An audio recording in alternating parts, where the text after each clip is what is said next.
I call this meeting to order. This is a meeting of the Croa Board of Directors to discuss the 2022 budget. We have no agenda except the budget. So I don't think there's any adopting of an agenda or moving on. We do have the service area budget in front of us, and we have the Croa budget on the screen. Brian, I'm going to turn it over to you and Cindy, or how are we doing this? Brian first and then Cindy, or the other way Why around? don't we let Jackson run this one? Or me.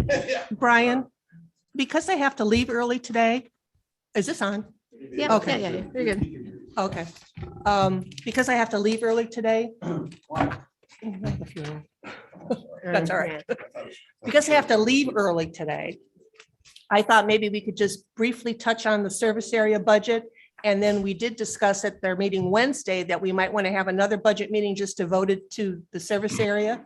So can we either just glance over it real quick now or just schedule the next meeting? I'd be fine with that. How much time do you think you're going to need to cover service area budget when we have a real meeting about it? I don't think too long. I probably disagree. I think we'll need at least an hour. Oh, Well, that's not too long. yeah. That's Well, great. Oh, okay, What so, I meant by not too long. let me just jump here a little, and then I'll let Cindy run with it. What I want to make sure, Cindy sent an email yesterday. Cindy's been getting into the nuts and bolts of water bills and stuff like that. Been doing a darn good job. So I actually want to sing her plaudits here. She's really been trying to get into the details with Susanna and other people. So I thank her for that. We need Cindy and others to make sure that they've got answers that they're comfortable with. And then what I want to make sure that happens is that we actually lay out operating cash and reserve cash, and that we as a board actually go through service area by service area and talk about where the heck we really think we're at. I think that's important. Last year, I think we skimmed over that more than probably we should have. And this year we need an honest conversation. Well, and this is where we need to get this Yeah. right. And So I I'm did, fine with Brian, that. what I did was I took your spreadsheet from there, Yep. from your packet, and I made our changes in it. And then I also already filled in the operating cash and reserves at the top, and also the percentages of increase and decrease. So You operating cash in June or July, since we. as of June 30th, because that's what all this That's other what you had. information was. Yeah, we probably ought to update as of July, since we just got that information when we actually had the meeting. All right, let's look at the calendar, because let's go ahead and just set the service area budget meeting. Well, I guess Susanna? my question was, should the service area committees look at this beforehand to talk about their goals for the new year, or you want to do that afterwards? Brian, I mean, I'd like to do it. Are you listening? Oh, Yeah. okay. I didn't see your head for a while. I thought maybe you went someplace. I'm thinking we don't want to do this sooner rather than later, because as I mentioned before, there are several that we didn't plan an increase for. And then we started talking about cash levels and, just to make sure if anybody, because typically this group of people pays their assessments, maybe a little bit late, but they pretty much pay. Whoops. Go ahead. Oh, okay. Lost your big face and now we just have your little face. So now what I'm thinking is maybe we need to go back and maybe adjust each of these budgets by a small increase just to get their cash balances up a little bit. Okay. Because one of the service areas. My now- only concern, and this is, we need all the board members' input on this. My only concern is if you go to them with a budget and they say, yes, this is the budget we want, it's got a 2% increase, and I'm making that number up, and we as a board cry bullshit and say it needs to be more, then you're going to have to go back to them and you're going to create anger. My suggestion would be that the board actually have a meeting and say, this is what we think is, because it's the board's ultimate responsibility to make sure these service areas have got it right. And there's a couple of them that lean was not the word that Cindy used with me on the phone yesterday. They're more than lean, and we need to fix it. And we may have had a situation, this is a may have had a situation where some funds were being moved from reserves to operating to even cover operating, which is a big no-no. So I want to make darn sure that when my recommendation is that we go through as a board. I'm sorry. Oh. Uh-oh, did we You're lose gonna wake him up the baby. Shh. That was the wife telling me, I have found a place where I got internet reception and I'm rocking and rolling. I'm sorry. So we need to have a meeting of the board where we discuss each area and what needs to be, and then go back to them. So sooner rather than later might be wise. Okay, so what I'm hearing is that we want to complete the budget ourselves as a board. Make sure we can cover all the expenses with whatever increase that is, then go to the have a special meeting for that. Then go to the service areas, present it to them, get their sign off, and then we can approve the budget. Okay, let's look at calendars. So we'd like to get that set because Cindy does have to leave a little early today. And Brian, just so you know, I do have some more information on that issue I talked to you about yesterday, but it still doesn't make sense to me. So I'll talk to you about it later. But Okay, we shouldn't have the meeting until things make sense to you. so when, in your best judgment, when do you think, what week are we looking at for this Oh, meeting? I can do it when I'm pretty open. Okay, you think you'll have everything pulled together by, well, next, so what is today? Well, I'll have the two issues, the issue on the water. Mhm. I should have that solved by later today. Okay, I don't see we have any meetings scheduled for next week. Is next week too soon? That could be. Am I missing something on my calendar? Right, No, you because got we it. did have one for the 16th. Right, but we did, moved and it. then, Condo council's on the 14th. we could do it, we could see each other next Friday morning again, or we could do something in the Let's do that. evening. Let's just do that. Friday morning, You want to 9 wait, o'clock? that- but you want to wait that long? That's just a week. It's okay. I'll be on Well, I a don't know when plane, she- so Huh? I'll be on a plane, so. You were just you just travel everywhere. I love that. Well, So- Cindy, if we meet next Friday and we can fix all our issues before Mhm. that and we come to a resolution, I can set up meetings with service area committees the following Yeah. Yeah. week. Yeah. Then I have to mail out the budget Yeah, to them all, which means the meetings would happen the second week in October, and it could be on the final October meeting for approval. so we need Or to, November at the very latest. okay, so we need, the 17th is a good We need day. to do it, yeah, by That's next. fine. We're gonna do it and 9 have o'clock everything on the resolved. 17th. Okay. Celia can't be there. Do we have enough of a quorum though? Yeah. Okay, all right, I'm putting it on my schedule. And how long do we think this meeting will take? 2 hours, No. just to be safe? Two. Budget I two, would say most, yeah. budget two and finish sooner. Which I'm good with that. Okay, so 9 a.m. everyone good with? Yeah. Sure. Okay, Brian will still be remote at that time, so, okay, all right. Thank So, you. so we're good with service areas for now, and again, thank you. I mean, you found some major savings in there and some major errors. So we appreciate that and can clear all those up. I don't want to be remiss, we do have some visitors, some residents are on the line. I see Mrs. Barr, Mr. Linehan, Lori Fluger, as well as Gary. So because this is more of a workshop format. I know that Lori is with. Grant. Yes, yeah. So because this is a workshop format, please feel free to raise your hand or say something if you have any questions. Because I may not be able to always monitor, but if you have anything you'd like to say or you got a question, let me know. Okay? All right, Brian, you're on, buddy. Okay, so what I have got up on the screen is the same thing you have on your paper, except I've got my cheat notes all over the screen. So you I can, don't think we're seeing that We same don't see thing. that yet. you're not seeing it yet? No, we're seeing a list of documents. Oh, well, that's not what you're supposed to see. Well, I did That's see all the the other thing stuff and it you went want away. Their wife spending Mm-hmm. on Um, their new home. Stop. Let's stop the share. Sharing, Let's restart. do share screen. Let's do this one. Can you see now? Yes, Yeah. there we go. We Woohoo. can see you now. Thank Perfect. you. All right, so and you should see like my little squiggly notes on it and stuff like that. Yes. Yeah, Perfect. The magic of Acrobat and PDFs work. So what I'd like to do here today is, and this is the exact same document that was sent out to you, except I put cheat notes on it and coloring, and I practiced on the finance committee last night, which went well. Finance committee approves the budget, or more appropriately, recommends that the board approves the budget, subject board questions and stuff like that.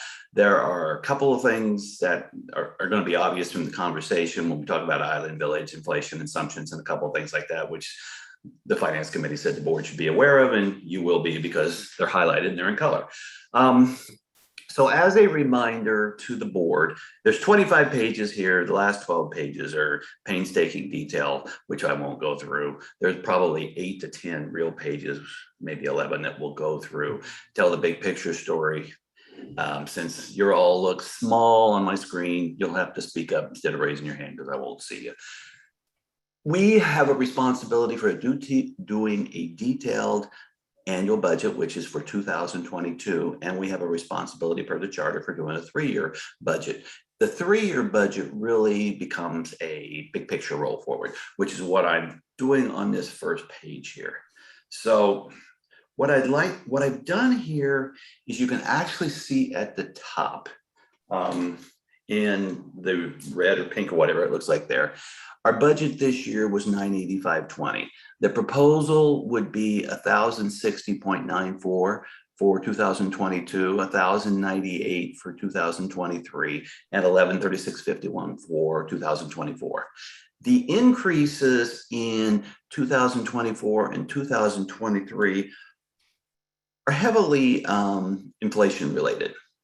And you can have a wonderful conversation about what is the inflation rate going to be in 2023 and 2024. Inflation now on an annual basis is running about 5.4%. Certainly, I think it'll stay hot for the rest of this year, as do most people on the finance committee. There is some divergence on the finance committee about whether it's going to go down or stay flat or go up. And if any of you are inflation experts in 2023 and 24, you shouldn't be on this board. You should be making lots of money. What we have done here is use 3.5% for this, subject to board feedback. And everything on this was done. Some of you, this is new to, but or maybe Celia, really, I think the rest of you have all seen it before. This is the Brian Kinsel file. Down the right-hand side, everything ties to everything. And what I'll do is I'll kind of walk you through how we built the big picture. Now, we run a break-even budget. So when you get down to here, you can see we're actually break-even in 2022. Down here, I actually show a net income in 2023 and 24 at a 3.5% interest inflation rate. I have intentionally left the profit because one of the problems that we have with this budget is how much money is Island Village going to cost us? When we go through 2022, there are some specific areas that you will see where we've incorporated Island Village expense and even roll it into the future years. But as they turn over amenities to us, like the pool and clubhouse, like parks and stuff like that, we will incur expenses. So probably we need to take maybe this $83,000 in 2024 and just put it in something called Island Village expense. And I would argue 2023 probably is too light with a 2384 profit, and we would need more expense than that. Just kind of keep that in the back of your mind as we roll forward. Before I bounce off of this page, does anyone have anything on this page they'd like to ask for right now? 2 comments, Brian. One is, well, larger comment is thank you for all of this. I think the 3.5 increase on 23 and 24 is very appropriate. Again, this is a budget, and so we get more detailed a year from now. Inflation is higher, lower, we adjust them. Second is based on our discussions today will be primarily about 2022. And I just want to clarify that should we in our discussions decide that income was too high or too low, one of the factors, or that we want to add something or make sure that something goes different, it actually, the HOA increase may not be 7.69, it may be 7.5, or it could then be 8.5. I mean, it could be different based on what we decide today. And then that in turn would affect 23 and 24 automatically. I just want to make sure that those assumptions are correct. Absolutely correct. This is a draft budget for feedback by the board in grand manners. I mean, I don't know who's in the room from them. Stacy, or actually Dwayne. Amber has seen this before. Yeah, Dwayne is here with us, Brian, and then you've got Lori online. Okay, perfect. So yeah, to the extent we have feedback from other members of Grand Manners or the board, we would adjust this and it would change numbers. Okay, Correct good. So, statement. and it's all, I mean, it's very helpful because you say, more detail here, more detail, page 12 or Yeah. whatever. But we're really focusing today on 2022 For and fine. make sure that that's where we want it to be. Yeah, and one of the reasons why we do 23 and 24 and why it was added to the charter is people figured out quickly that it was myopic to look at 1 year when there Yeah. were real changes like Island Village, which are going to affect 23 and 24, and you can't ignore that stuff. Right, right. But you're 100% right. In a year, we're going to do 23 for real, and then we'll do 24 and Right. 25. Right. And I think that's charter driven, is it not? With the revision, it's, Absolutely charter driven. okay, so this is the first time we've really done the 3 years out. We did 3 years out We did last with year. 21. We did 22 and 23 because the charter was adopted in 20. Oh, okay, Yeah. okay. Yeah, I'm done. Thank you. Brian, I have a question. I know that I do understand what we were just talking about budgets in 2022 and not getting caught up in what was budgeted in 21. But when I look at the athletic fields income, can you help me understand how you came to 53,560 for the budget item in 2022 when the budget was 3 times that for Mhm. 2021? What was the change in thinking there? We actually have, let's get to that when we go into. I think as you delve into more pages, you'll see how he's done it. Well, yeah, you'll see the budget detail, but we actually have support that come from the areas. And the reality of the matter is that the athletic field income is a misnomer. We're not making a lot of money off the athletic incomes. I mean, there's been this hope, and there was a budgeted hope for 2021, it didn't come through. And then that really became why we just opened the gates and allowed the community to get in there and just treating it like one more amenity. It's not a profit center. But we can talk about that more even on the sheet buildup stuff. Just to Brian, for your information, JR is here in the room. Okay. When we get to Let's not talk answer about that question yet. Let's wait till. Yeah, but I mean, just for other questions that came up last night, so. Okay, fine. And so your question right now was at the high level, we're going to start going through some of these line by lines, correct? Yep. We're going to go through about 13 pages of stuff Okay, here. okay. And then there's even more, So like at there's the high a, level, and then we'll dig Yeah. in. at the high level, this budget presumes a 7.69% increase in HOA assessments in 2022, correct? That is a correct statement. Okay. And we budget going forward in 23 and 24, we are not budgeting that large an increase. We're only budgeting based on what you perceive to be the inflation rate.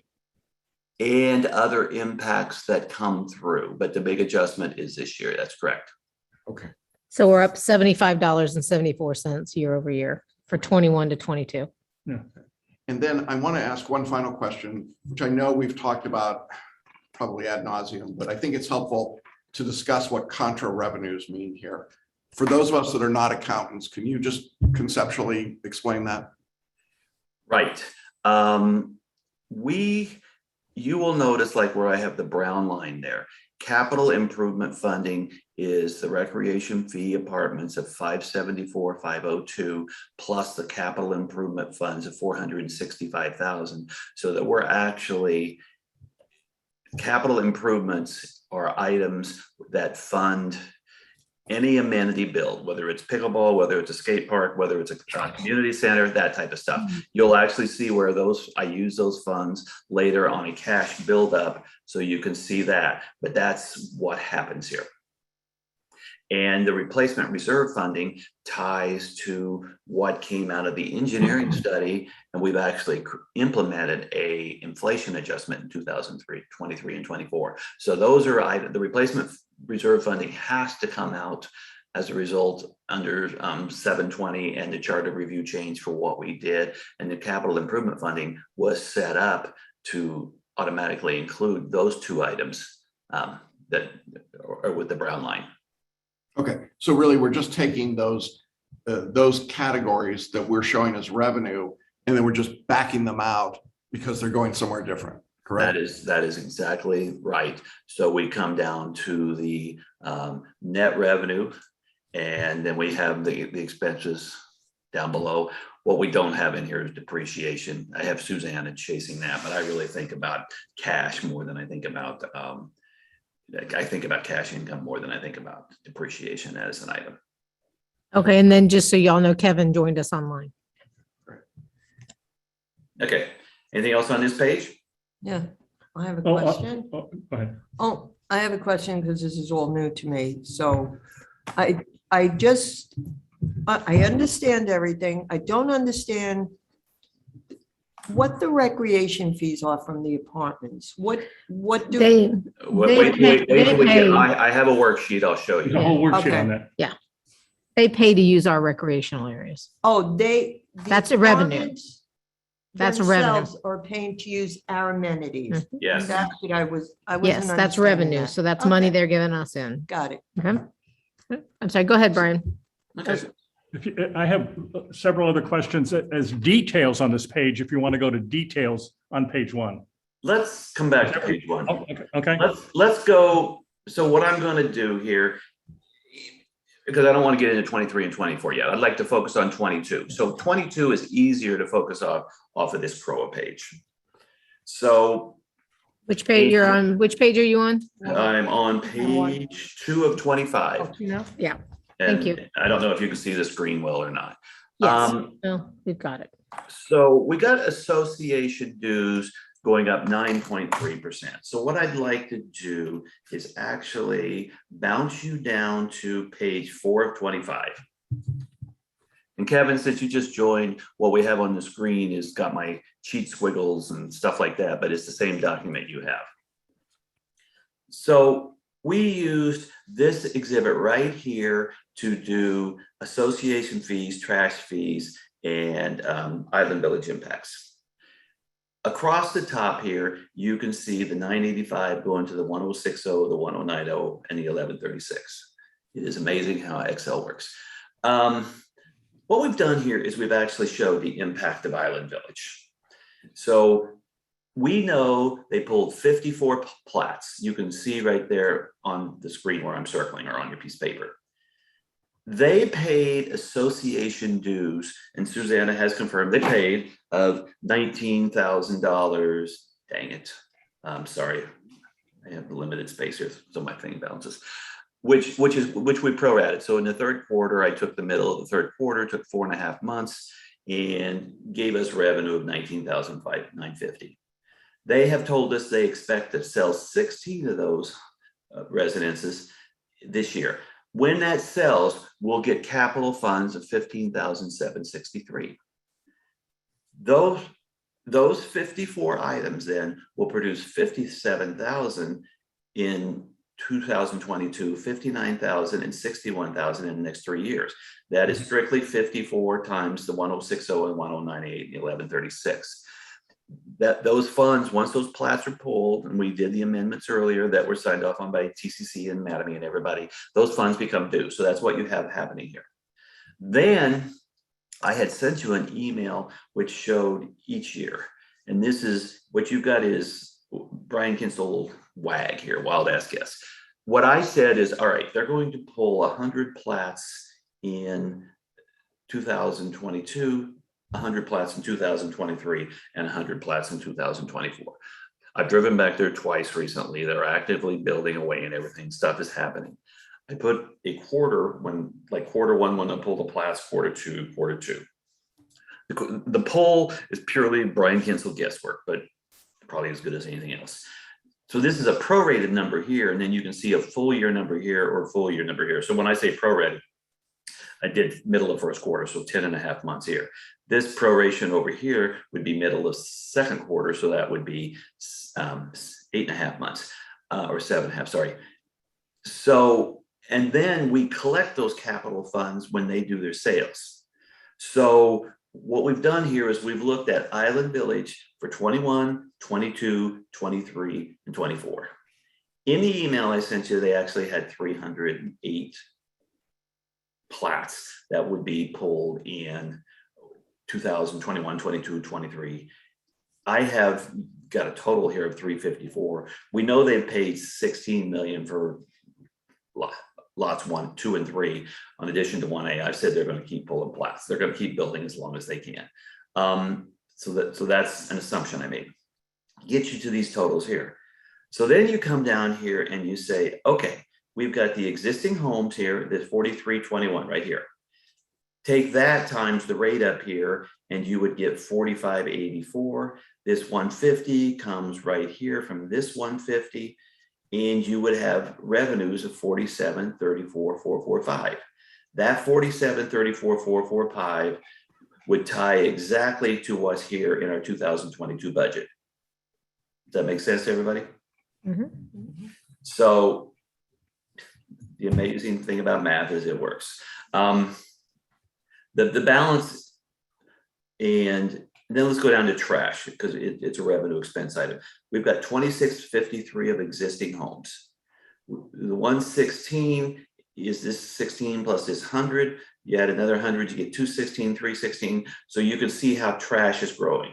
We actually talked to Ken Lee with his new contract. He has marginal increase. He's happy. He's got his new trucks. He's organized. Island Village is his additional item. You can see Island Village being added there. So when I go back up to page 2 of 25, you'll actually be able to see that the trash service fees and the association dues are coming right off of that page there. What I did down here, when you look at this 1060.94 and you say, how did Brian magically balance it? Well, it's simple. This number here is set so that I get a 0 here. So that's how I know the whole thing balances and all these sheets tie. And the reason I send you PDFs is if you touch my Excel, I have to kill you. I'm only partially joking there. So Yeah. You're an accountant, you're not joking. Okay, so then recreation fees, apartments. Let's go to those. And you can stop me whenever you want, but I'm just start rambling. Brian, I'm ahead. sorry. If I can just jump in real quick, just for a clarifying point more for the public. You mentioned that Mattamy paid X million. I think you said 16 million for the land. I just want to make it clear that that was paid to the developer, nothing to do with the community of celebration, whether that be Croa, CDD, any other alphabet soup apart from TCC, which is the developer. Just wanted to clarify that point. You are 100% correct, Kevin. Thank you. That's with Disney. I'm sorry, TCC. Okay, so let's go to the apartment recreational fees. Now, this is a sheet that we've had in here for the last couple of years. I worked with Steve Waring to dig out the history and everything.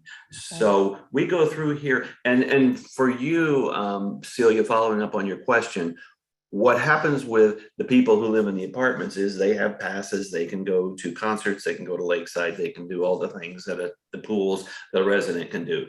So what we do here is this formula has been developed over the years. It was developed before my time, where you got these expense items here, you got offsetting revenue items, which come to a total net shared recreational cost across here at the bottom here for 2021 and 22.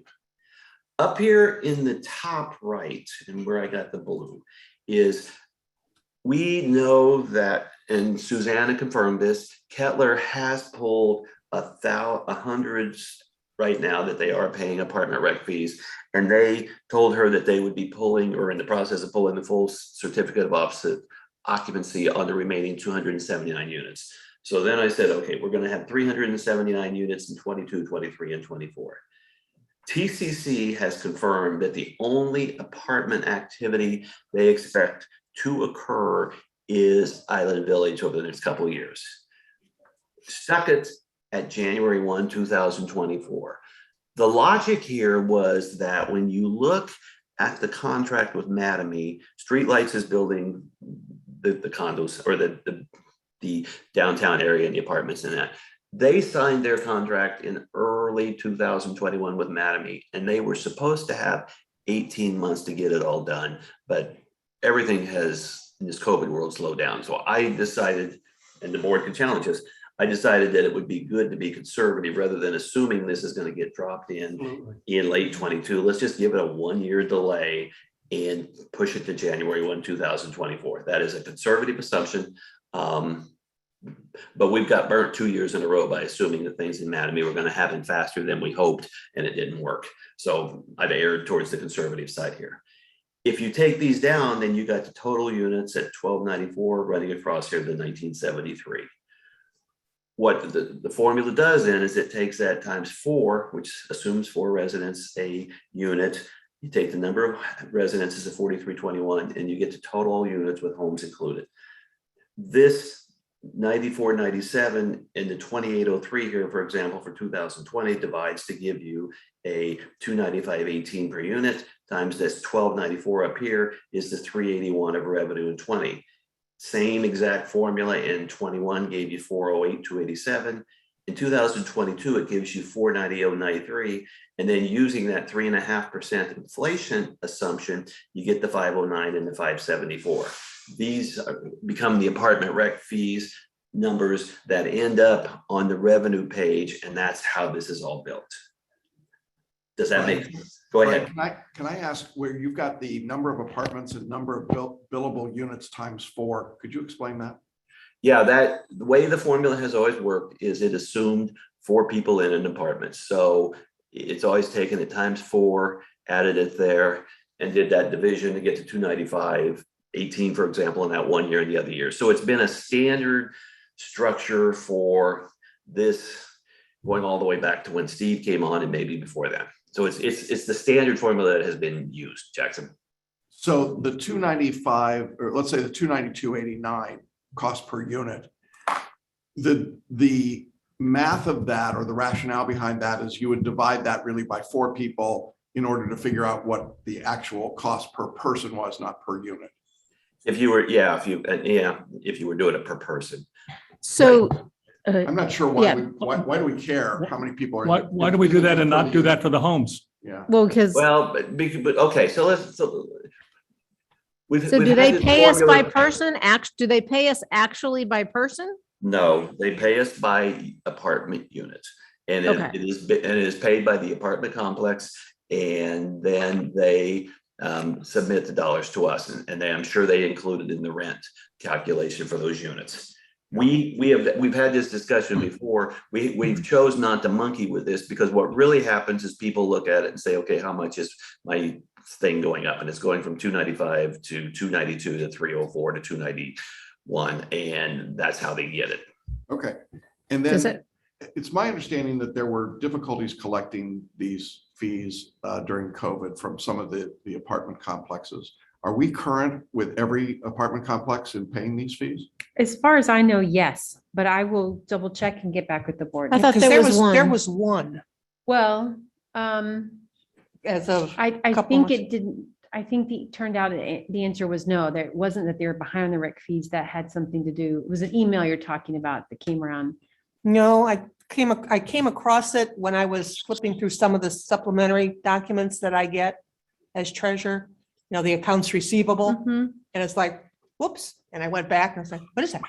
And I know I brought it up, but. Yeah, I saw the we'll talk. emails on that. Yeah, we'll Yeah, follow we'll up. talk. I Yeah, don't we think just, yeah. so. I think we're good. And we did during COVID, Jackson, we had to go back. And I think it was the Astoria, whatever Correct. version it That's was. correct. And it was Windsor. They didn't pay, but it was all resolved. They have all paid. what they- Well, everybody paid, yeah. Yeah, They so did. there was Do no, they pay us on January 1st of each year?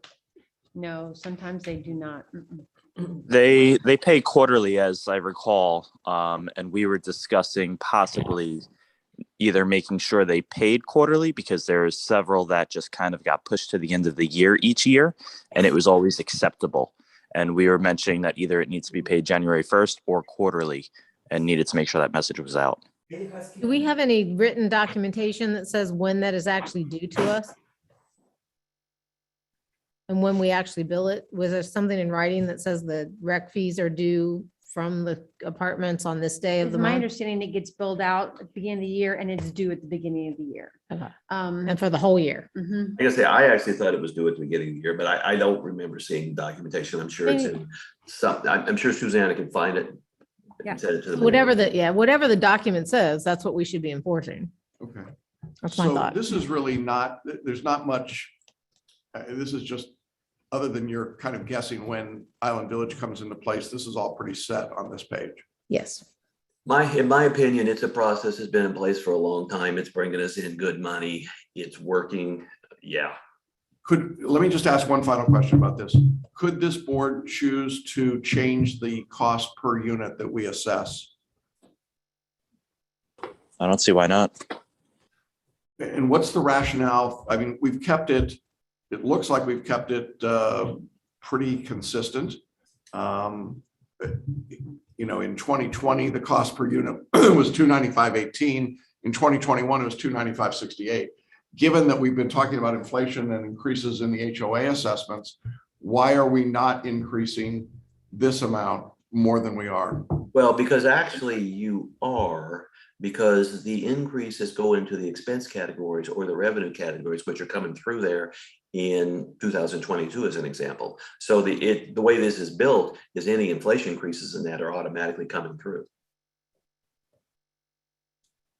For the items that, For the Sorry, items that I'm not tracking that. I'm sorry. Okay, so you see the column 2022 here. I do. Those numbers come right from the budget that we're reviewing. So to the extent that inflation factors and stuff like that are coming through there, they're coming right through there. But your question, Jackson, if there's inflation in that column, why isn't the unit rec fee going up, Yeah, right? That's yeah. what he's asking. Yeah. Because it actually goes down. But Well, is that but- because there's more units? That's because there's more units.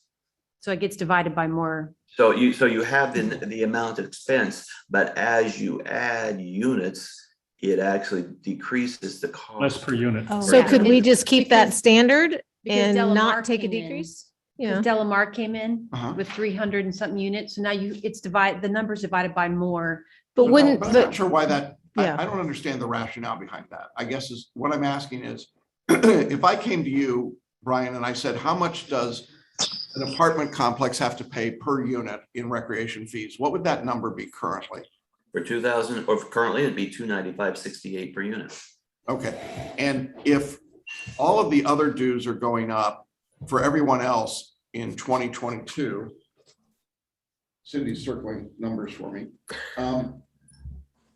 Because It the would be like- 1394 has went to 1673. But we have wouldn't- more but- units, but we're not, but we're, okay, go ahead. Jackson, can I ask in this way? Can I ask the question Sure. this way?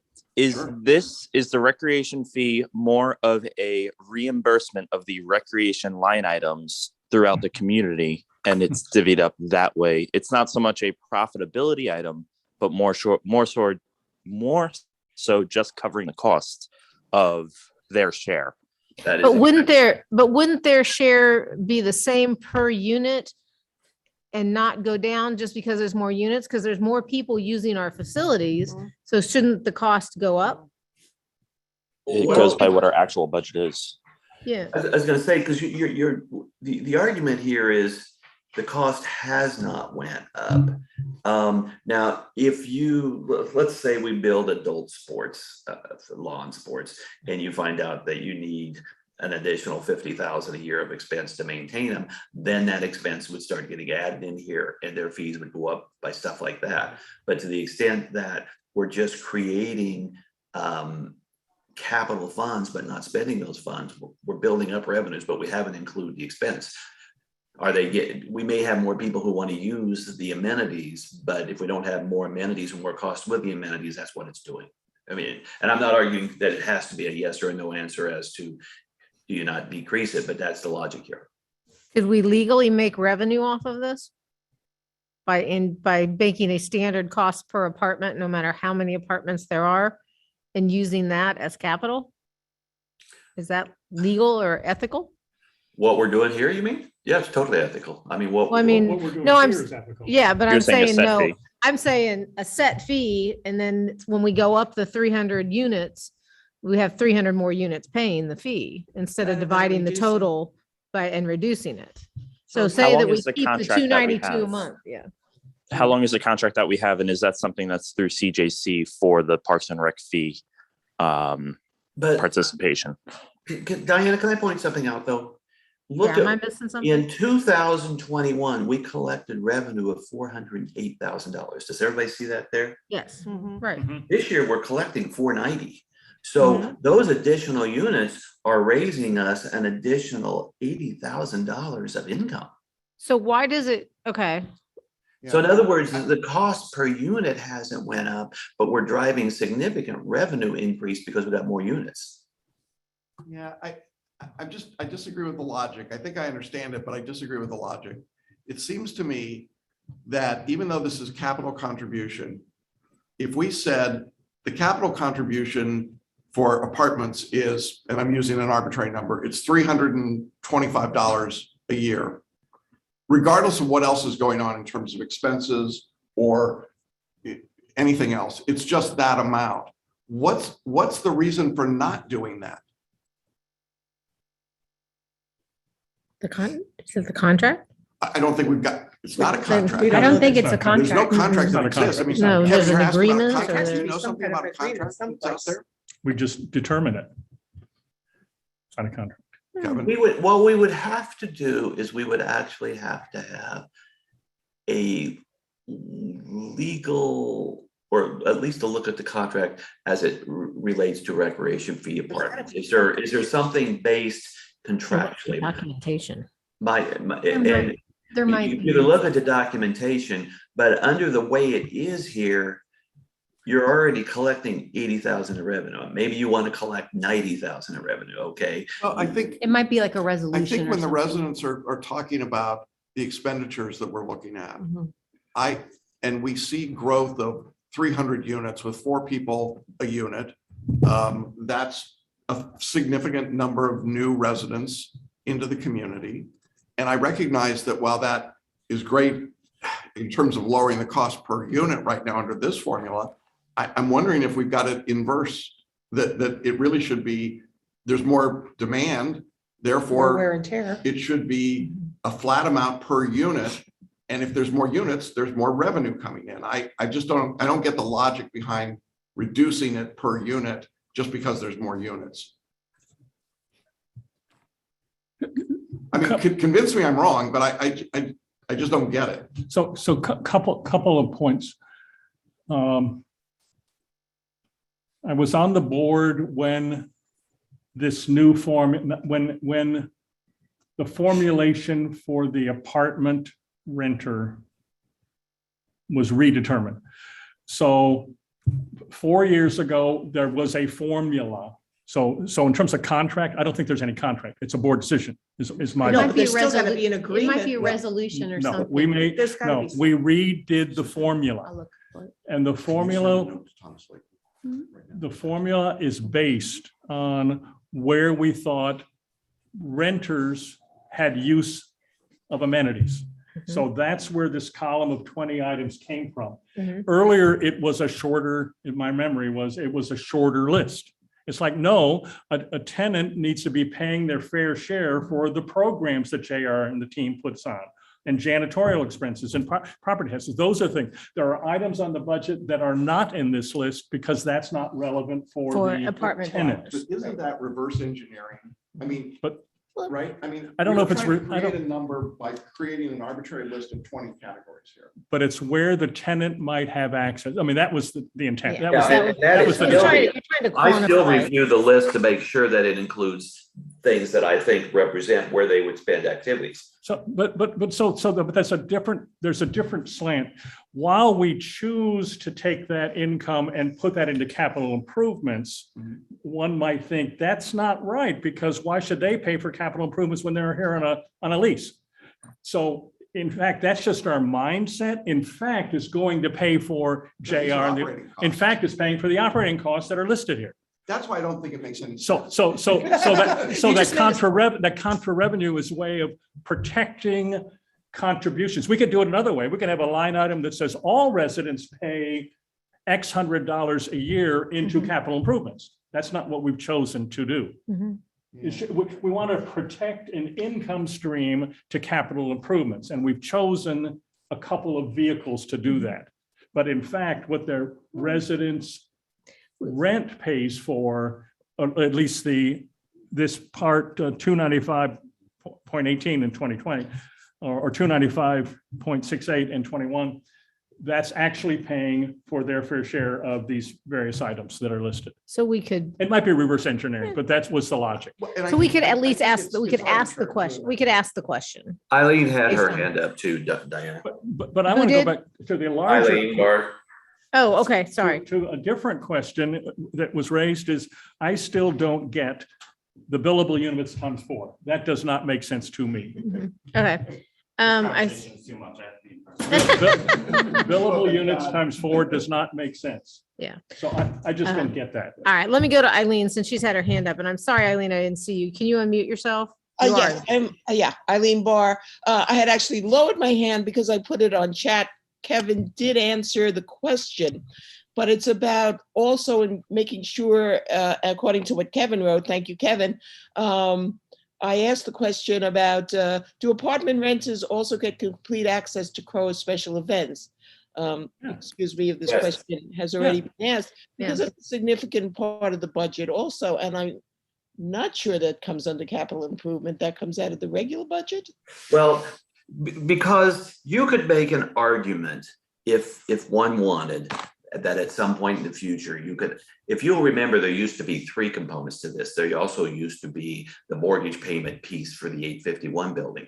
And we as a board made a decision a couple of years ago to take that mortgage payment and no longer put it in capital funds, but put it into operating funds because we needed it to cover the cost of the amenities as they got put in place.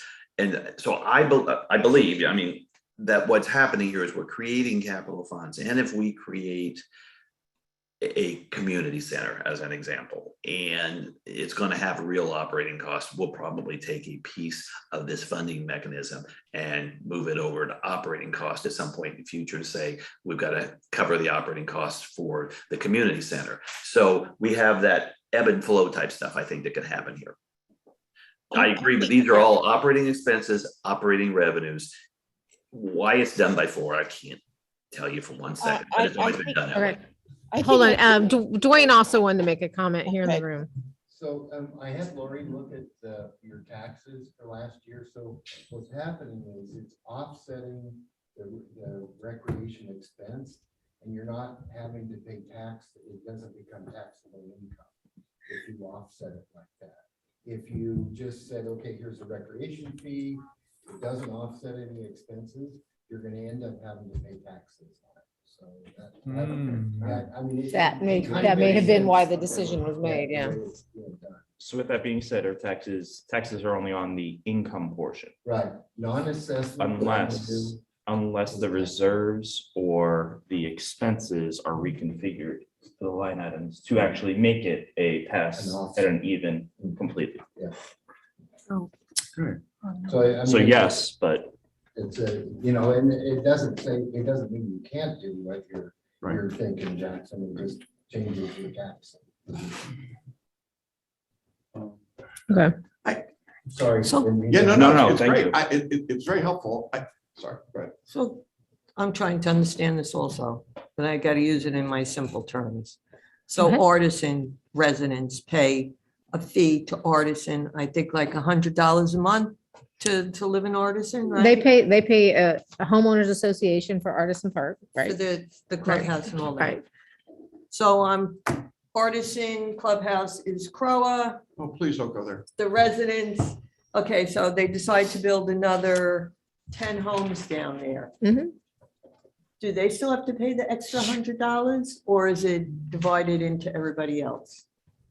Am I I making think sense? I think you're getting a little confused. So one, I would take away if they build more houses, I would take that away. That will never happen. No, I'm So- trying but- to use right. it in. As she's trying to like, make it as an example Harry to had 5 compare to apples and apartments. You added 2 more. I'm trying to use them as an example in my mind. So Mhm. they built 10 more houses. That's another $1,000 a month, right? 10 times 100 is 1,000. In that exact Do example, they collect that yes. extra money or is it going to get divided to the existing homes? Like Artisan these would decide how to apartments, do what that. Jackson's trying to say. Why aren't all of these people now paying extra? There's an extra 300 and something people that are going to become residents, that are going to use Yeah, our I don't know that we amenities. have to use an example in homeowners. This is, I'm not even saying but homeowners. say- you're right, but conceptually, I think you're Yeah. right. The question is we are dividing the cost, the expense of these 20 items. Right. Which I think are relatively arbitrary. And we're saying divide that cost by the number of units, and that's the number that we're going to assess. That I'm suggesting that we could theoretically flip that on its head and say, instead of trying to go from a division of the expenses, we take a fixed amount per unit, and then we create enough expense for the tax purpose, right? That we justify that figure, that revenue figure. And then we've got what seems to me a more rational way of paying for the increased usage of these amenities. 300 more apartment complexes will create a usage of our amenities that's greater than what we had before. And the logic of saying we're just going to pay less per unit because we got more of them strikes me as just not making sense. And it's one of those things that I think it happens year after year after year, and we never stop and actually ask ourselves, why is that happening? And maybe this is the time to ask that question. Well, but the only fallacy in or in my opinion, the fallacy in what you just said is we're not collecting more revenue. The revenue just went from 408,000 to 490,000, an increase of $82,000. You're right. The total revenue is up, but it could be larger than that. And I'm arguing If we should be based it by larger than unit, that, total unit. particularly given the capital demands in the community right now. And I've got to believe that apartment dwellers will play pickleball and lawn sports and soccer and everything else. So why not? I mean, our capital fees, or we've had people talking about a community center for $5 million. Let's raise some of those funds. Apartment dwellers would attend. I just multiplied 1,673 by $300 to make it a nice round number. Yes. And that's $501,900 in revenue. If you forget about the 4 people per unit and all that stuff. So, okay, so why don't we, just to move this conversation forward, because there's basically two methodologies here, by apartment or by the expense. So we probably need to run this past Tom. Could we ask Tom Yeah. what agreements stand in place? Yes. And whether or not the board has the authority to Right. unilaterally Change, vote right? to And then change we that could, amount? we I could did. I include sent this him an in the email. service area meeting that we already Good. scheduled for next Friday, because he would have that result. And if I need to have him here to explain, maybe he can be here to explain. Susanna, can you reach out to him with I that did. question? You already did? Oh, you're She's on awesome. So sorry. All right, sorry. but just Question so, from Gary. Can we move Hartford. on? Otherwise, oh, hey, Gary, go ahead, Gary. It's been a great discussion, but I'd like to point out the other side of it, unless I'm misreading and calculating. I'm looking at the cost per unit for recreational fees is $295.18 in 2020, let's say. I'm just looking at that column, times the number of actual apartment units is 381,961. Okay, so if you take that and then cost per unit 295.18 times the number of celebration homes 4,321, that does not include apartments. So the total number of homes plus apartments is 5,615. If you multiply that number times the 295.18, you're about $1 million short on the total net shared recreational cost. Seems like we have a shortfall every year. shortfall of what? Well, if everyone in celebration, apartments and homes, gets charged in 2020, $295.18, then if you take the number of apartments, 1,294, plus the number of homes, 4,321, that's a total units of 5,615, not 9,497, but the number of entities times the 295.18, that's short of the of what's required, the cost. Yeah, but our homeowners association fees cover this and other items. I mean, you got to remember, at the end of the day, this is a zero-sum game. When we go up here, And, you know, we're collecting the revenue here. We're either putting in a contra, covering salaries or covering its expenses, which we'll get to, you know, we get to our zero. So it's not meant to just cover these expenses dollar for dollar. We're covering a pot in total and balancing out. Can I ask it this way, Brian? You might be able to help me with this. Do we ever do a true up? And 2020 would not be the right year to go ahead and reflect on that. But if this is a fairly new process that came on that some of us are expected it to have been always that way. But based on what David was saying about they reformulated, have we ever reflected on that and said, okay, we tried this in 2018, January 2019, let's reflect back on the Parks and Rec fees and the apartment fees that were spent that year. And did we lose? Did we gain? Did we break even? Because if we've never done that, we don't know if this formula is working. We look at budget versus actual category by category. I mean, you have that when you do year end, but you know, here we look at 6-month actual and coming up with the 21, 22 budgets and stuff like that.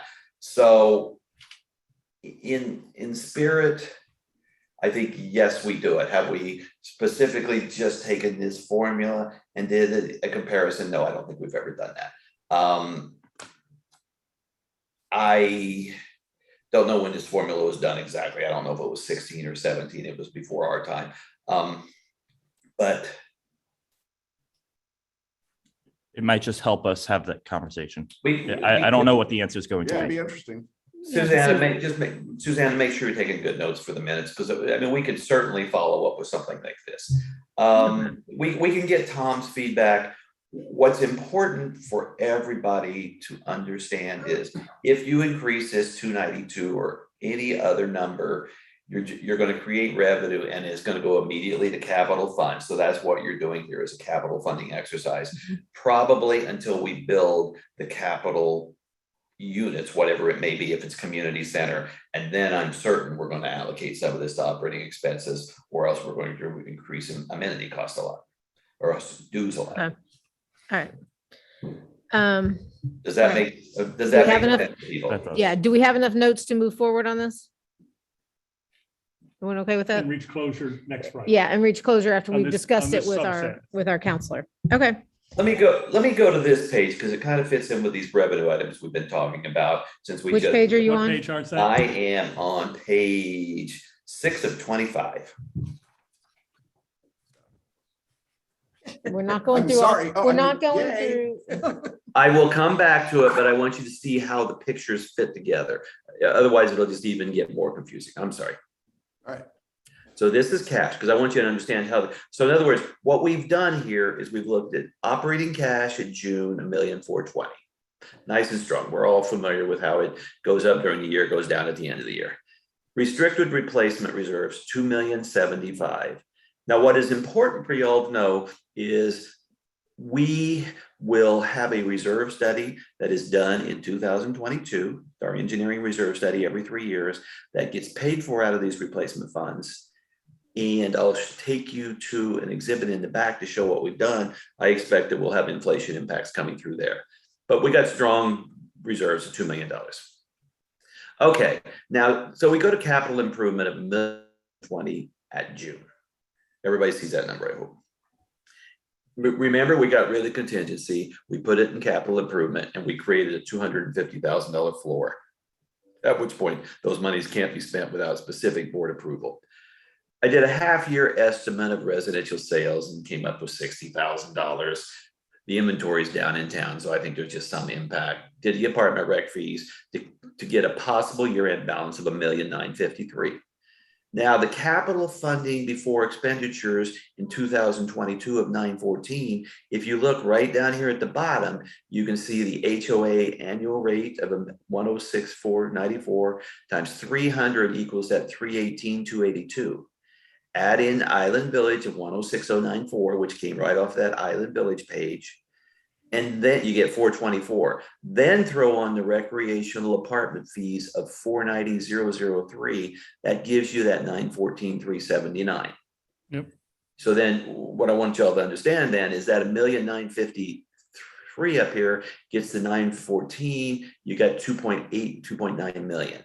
You got another 948 from down below the next year, and then $1,040,000 the year after. So you heard me say in the board meeting the other day that before expenditures, I thought we would be getting into the neighborhood of $5 million by the end of 2024. That was coming right off of this page here. And two items, Brian. That number assumes we spend nothing on capital improvements. That number assumes no expenditures. Okay. And then the other is just a clarification. In the upper right in the column called contingency of 479, that doesn't appear in 20 or 21, because did we not make a board decision to relocate that into restricted replacement? No, it was into capital improvement funds. Oh, we put it into capital improvements? That's Okay. where we put it. And then we put a $250,000 floor on capital improvements. Yeah, so we no longer have a contingency fund. So if a hurricane hits and there's damage and we do something with it, we take it out of capital improvement then. Right, Right. although we've got a lot of good insurance, as we know. So we've proven Right, to right. ourselves that kind of holds together well. Right, So, okay. and the reason I'm kind of going through this and kind of driving is we know we're having these wonderful pickleball conversations and everything else. And as we go through the meeting on the 22nd, as for example, the reason we're sitting here saying we got to get quotes is, to use a famous Jackson term that he's told me, if pickleball is going to cost $2.5–3 million, we don't have that much money, and I don't think it is, don't get me wrong here, but we are going to make ultimate decisions about priorities for amenity improvements based upon a 3 or 4 year plan that has so much funds to be spent. And this will be an important part in your memory as we go into those conversations. I'd like to just ask if we could reframe part of this conversation. The way that we've done capital contributions up to this point is it's a number that just happens to us. A certain number of homes are sold, maybe more, maybe less, and we get some money. And a certain number of apartments are built and occupied, and we get a certain amount of money. What would happen, just as a thought experiment, if we said, our goal is to have X amount in our capital fund every year, and we're going to do what we have to do to make that number true up, right? So instead of saying capital funding will be 914,000 because we think there's that number of sales, we say in order to do the things that the community wants to do this year, we need $1.5 million in the capital fund this year, or $2 million in the capital fund this year.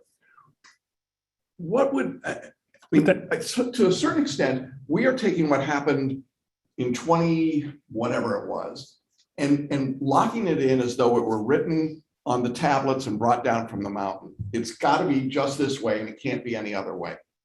And I'm not saying it's wrong. I'm just saying, what happens if we reverse that thought process?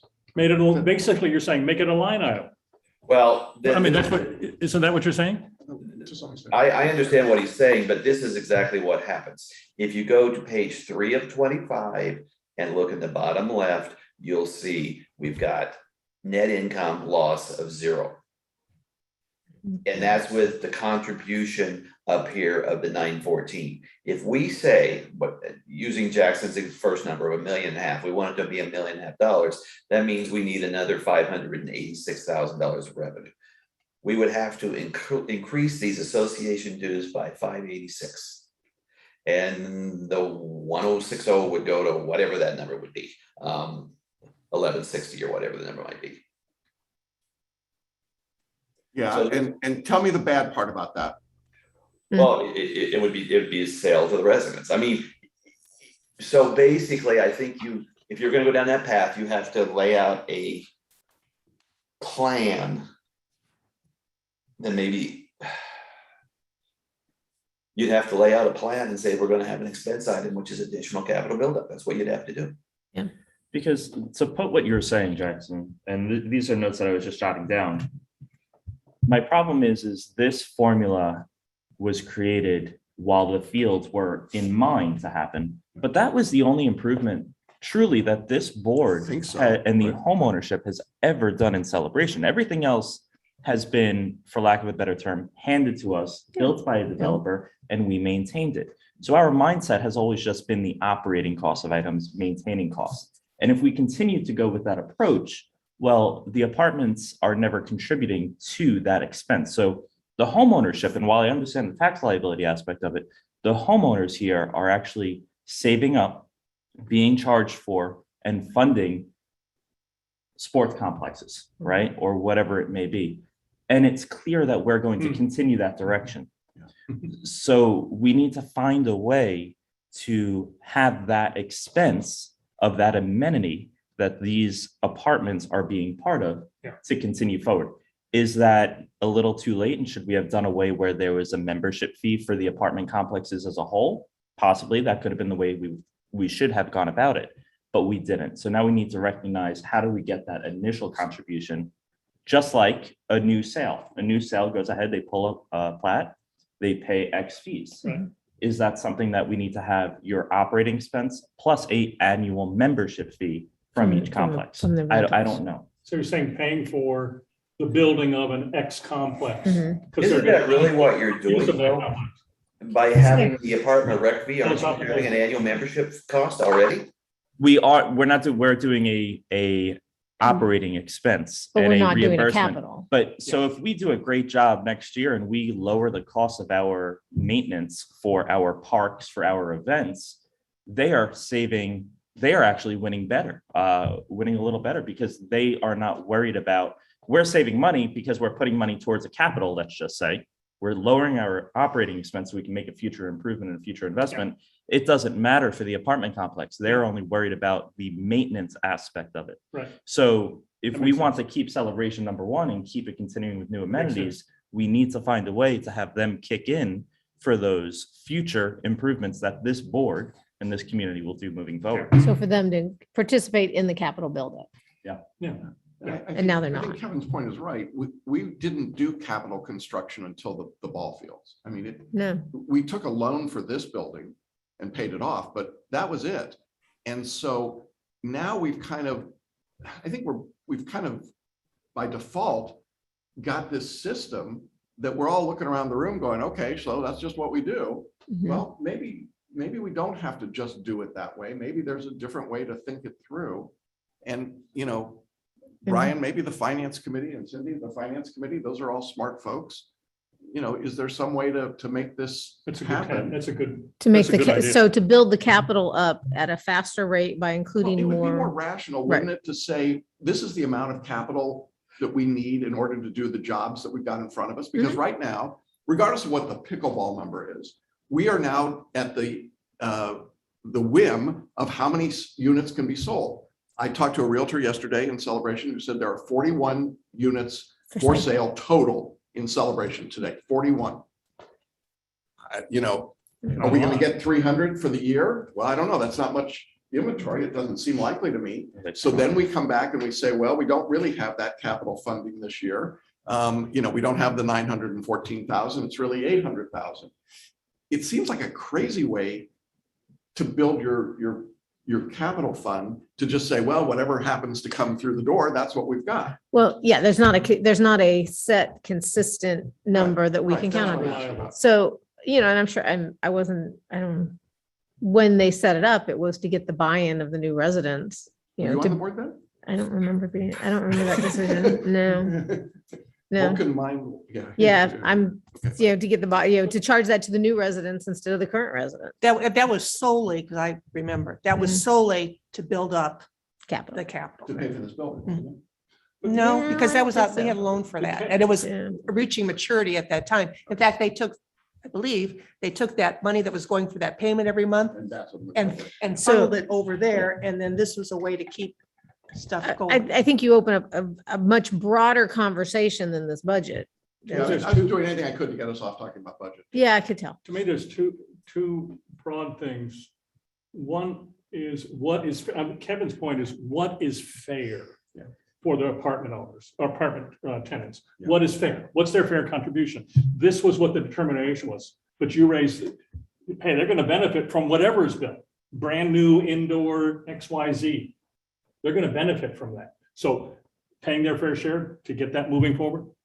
But the other issue is a practical one for us is we want to have everyone today contribute to the infrastructure for new capital improvements for tomorrow. I mean, So right now. So some we people want to sell lock their off, houses. we want to lock off some funding that helps us build that funding. We're not going to say home sales are up, so now we can build, or home sales are down, so we can't. We want to make that a commitment. Like we're making a commitment to special events. We'll make a commitment to. Yeah, I just don't understand why we're really funding capital improvements mostly on the back of resales. That's exactly strikes me right. as an So odd- why don't we, I think that was, obviously it was the thinking at the that was time. that was the thinking then. Brian, Oh. could you, if, I'm trying to look at this in a different term. If we had, let's say, the recreation fees as a, I'm going to talk in different terms, as a subsidiary of Croa, could Croa essentially loan let's say $1 million project is out there, could we loan $1 million to recreation that is then paid back over 3 years? And the apartments then are contributing to the expense of infrastructure. Does that make sense? I understand what you're saying. I still struggle with all of you saying that the apartments are not contributing when they're contributing $500,000 a year. And, you know, if you took the 4321 existing residents and you charged them $100 a year, you would have an extra $431,000 in revenue.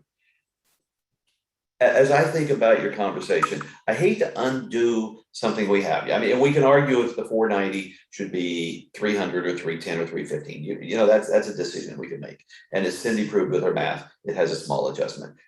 But if we really wanted to increase it, not from 900 or 900,000, but we wanted to increase it another 450,000 a year, we'd have to charge $100 a unit, which I think would require us to probably go into a strategic planning process for a year. Because I think we'd have to lay out here all the projects we want to do, whether it be community center, whether it be skate parks, whatever it may be. And to do that, we're going to need funds of X. And to build that up, we need capital improvements, we need the recreation fee apartments, plus we need to charge each home $100 a year or 115 or 85, whatever. I think that's under the charter, we have to do that?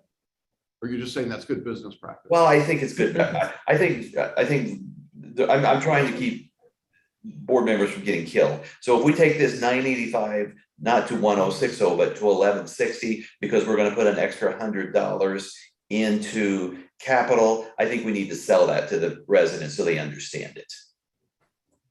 That's what I'm saying. I agree. I think if you're going to say we're going to make a capital, you've got to say what we're going to do, what the timeline is, and what the estimated cost is to build whatever it is we want to fund. That would be pretty Yeah. transparent, wouldn't it? Imagine that. Then we'd start actually saying, this is what we're doing, instead of. This is what we, Kicking it around. yeah. Well, And we say that, I'm just saying. the dog park will be, dog park lights in I mean, 2022. since we're already accused of taking kickbacks, I would rather be able to just say, hey, we're going to try, I mean, using Brian's example, that's Brian Kensel, by the way, for those of you who are asking, $100 a year for capital improvements. Since everyone is excited about capital projects that we're doing and they're engaged and want to know about it, and they think it's their money. And in fact, if you've lived here 25 years, you haven't paid anything for that. How about saying, gosh, you get to pay a whole $100 and now you've got a reason to be upset or excited or enthused or unenthused. I mean, look, and I understand as quote politicians, we don't want to increase fees and expenses to people, but I think we're just playing a shell game. And that's my view. I mean, and I could be outvoted here, but I think this approach to capital contributions is really just. I think it was, making yeah. It's a way to make, it's a way for the association to make funding and to make money. It's not uncommon to happen in many communities. Yeah, It's I'm not actually- saying we're wrong. It's just, but we're also trying to build these big capital projects, and we're going at it ass backwards, I think. Well, and right, because we can't count on the amount of funding that we have. Right Right. now, we count on Brian telling us that his wild ass guess is if we don't spend anything, we've got 4.8 million in the capital fund in 3 years.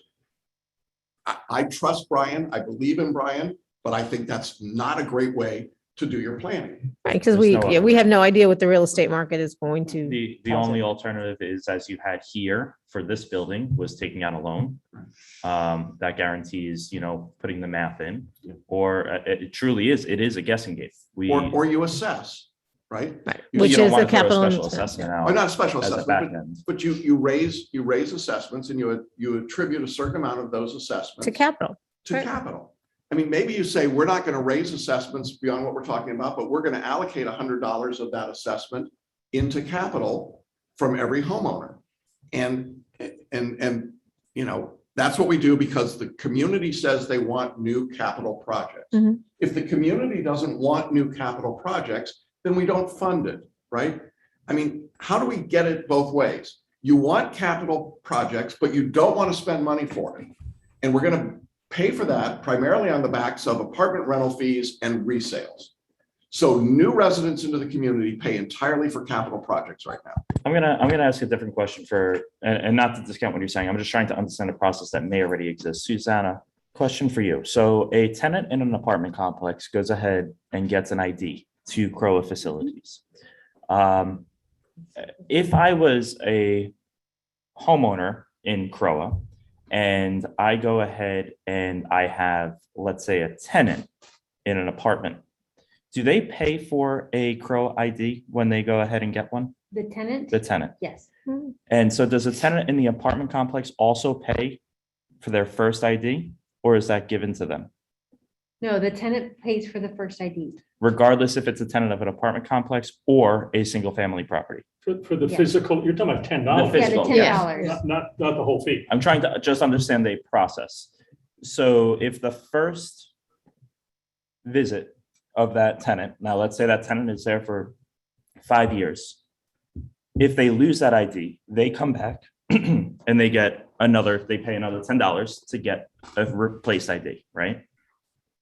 I don't know that, I'll have to check how much Well, it when costs I- for replacement. I mean, when I come in and get an ID, they charge me Okay. because I And lose. and I'm trying to just understand process for when a tenant comes in, what contributions are they giving apart from that $10? And I'm just trying to see how we can go about Nothing. this. They're just doing their recreation fee that the apartment pays and the $10. Is there something But else? if I purchase a home, I am given 2 cards, my first 2 cards when I purchase. And that's the difference that I'm trying to figure out. When you first purchase, you are provided your card pay or for 2 the card. cards. Your first, Your yes. first set of I had to IDs. pay for it. well, they got you. It's been so long, I can't I remember had if to I got pay my for first it. set. And the reason why I bring it up is because after I lost the card for one property I owned and I bought another property, I wasn't allowed to get that card, even though I just paid for another property. So I'm just trying to Thank you understand for funding process. Croa. Can I- Right? I'm just trying That's to not understand a lot of. process. I'm gonna Can check can I, cards, I think. can I? Go actually- ahead, Brian. Doing it. Let me throw out something here, having taken a minute here to just think this through. Recreation fee apartments, we could get rid of the funky formula and we could just say the fee is $300 per unit. And if we wanted, then go with Jackson's idea, okay, we could say, we could read capital improvement funds is funky. We could just say that's homeowner sale assessments. And then if we want to add a third item, we could call it resident assessments. And that could be $100 per unit. I mean, we could make this even simpler. We charge an apartment $300 a unit and forget the whole calculation. Maybe it's not even important. If we're going to put all 3 of them into capital funds, and then we have homeowner sales, and then we have resident assessment for capital funds, and you have 3 prongs. I mean, So, Well, to confuse it, going back to your point, if capital funds are from these 2 sources, that means current homeowners are paying nothing for capital improvements. correct. And just by the way, the Which is- people that are most engaged in the capital funding debate right now, or the capital spending debate, are current homeowners Who are not who paying. have no skin in this game whatsoever. Right. 0. Can I, going back to the loan for the building, put your thinking cap on, Brian. If we decided to, when we approach any kind of a new amenity that's, say, over $500,000, we go and apply for a loan for it. And depending what the amount is, we could even use this building as collateral, which would drop the rate down to like Zippo. So the payment for that loan will become an expense line item, correct? Mhm. But then it would also go on the balance sheet as a due to. That payment, and I almost want to say that the payment for this building is a $5,000 a month, something like Used that. to Be about 300 a year. 300,000 a It year, used to yeah. be about 300,000 a year. It's paid off now. but that's Okay, what but I was think it was roughly quite not as much. But anyway, the mortgage. would, if we structured it, yeah, if we structured it in a way where the payment would have a minimal effect on our expenses, for the term of it, Well, that's Then- what I was referencing was. Yeah, we exactly. make a That's what made me think subsidiary of it. Essentially of apartments, of recreation Yeah. fees. And And Croa then is the- loaning that. and it's then the paid. people who have lived here forever would be contributing to the cost of this new facility. Well, they think they're contributing now 25% They do. of the HOA fees to They- pickleball. yeah, they do and think that. whatever improvements they're doing. And But I mean, they I'm don't just know it's throwing it not out. I mean, it's not, I mean, Okay. there's no If we- reason we couldn't do that. And like I said, if we use this building as collateral, if it still works the way Yeah. that I was a banking. But we've never had the conversation about how we would fund the big item. And if the big item were, obviously, we're not buying Stetson now. If we decided we were going to expand the 851 to be a community center and we were going to have to borrow $3 million, I mean, we'd have to go through we'd have to do a loan. I mean, I think we all know that. We're not going to get capital funds to that amount. And- Unless we have a multi-year strategy. Well, So, and one thing, I mean, I'll be honest, unless it's a multi-year set plan with some big expenses out there, I'm, generally against, taking out loans I to support. agree. And I agree. I'd prefer the pay as we go model. But I also realize there's some projects that could not hit that. David, you had a So a comment? suggestion, because we're about halfway through our time, We are. and I know we're going to talk about this next week. Can we, with Brian's point from 2 or 3 minutes ago about maybe there's a third item, can we noodle that to, over the next week and then reach some closure next week, next Friday? We I can mean, talk about it, but Because we have a lot more to go through in our next 90 minutes. I, so what I you would- would That's just a noodle suggestion. is we would have three Good categories. Conversation. What you would noodle is we would have three categories. We would just call it capital funds / apartments. We just make it around 300, let's say, $300. You'd have capital funds, HORs, HOA sales, that is, we'll assume the 300 units plus Island Village. And then you could have a third item, which would be capital funds / HOA assessment. And, you could start with $50 or something like that if you wanted. Yeah, but again, I think if we charge the residents that, I'll make this one comment and then we should move on. You gotta explain. We have to have a clear Yeah. future plan of what's going to be built by year and a clear strategy. Shouldn't we have had that already? Well, there's a lot of things we should have had, and we're discovering and we're addressing. Yes. All right, I'm I just- agree with you, but I'm just saying, I just. let's take our It's thoughts, Yes. decompress. and We go need back. a very clear 5-year / 10-year plan on what Okay, amenities need to be I'm built. I Okay. think the timing is just a little bad right now with the Because we the do have, mindset in the community. Oh, look, now they're gonna, now never we're a gonna good have time. to pay. We if I haven't had to think through Yeah. this timeline, just thinking out loud, I would say we do our increase this year to get us up to where we need to be, which is what the $75, $100, somewhere between 75 and 100 a year. Then we do our strategic plan with a 5-year building capital plan. And then next year, we say to get to that 5-year plan, we're going to add this assessment to the annual, to your fees. That's, It's okay, it's your year for reelection. So well, go that's for it. true. I mean, I'm just saying, I got a long runway. I know some of you want to recall me already, but Okay, I yeah. just think, you're right, that's a. Yeah, I mean, that would be the reasonable reasonable plan in my thoughts. So, okay. All right, Brian, can you continue? Because if we stay on this subject, Okay, we're so not going to get done. okay, so let me rock and roll. Okay, association dues, you've seen the math. Trash service fees, you've seen where that came from. We've talked about recreation fee apartments and capital improvements. Maintenance income, this 134, 160 here. Can you see comes what right- page, what page are you I'm on? on, Check on well, okay, one. I'm on page 2 of 25, so get your Thank you. pages laid I out. gotcha. Two, yeah. So the maintenance income, the 134, 160, everybody see that? Maintenance income. Can you Everybody- move your mouse on it? Move your It's mouse about on five- it. Right it's about there. 5 down. Gotcha. So Okay, it's on the revenue, 134, 160, everybody see that? Gotcha. Yes. Okay, you'll see where that says see service area sheet. So if I bounce you down to, what the heck page is it? Because I also want to get to CJC in a minute, because I know Kevin loves it more than any of them. My favorite. And where the heck is the service area sheet? Cindy, what page is it? Help me. I had a paper clip in it last night and now I took my paper clip out. Okay, it is page 7 of 7. 25. Yeah. yep, So if you go to 7 of 25, on the screen here, you'll see where I have circled the 134, 160. Yeah. Just to help you remember, we charge $20 a month, $240 a year for each door in the service areas to cover the expense of the people and the work that gets done for them.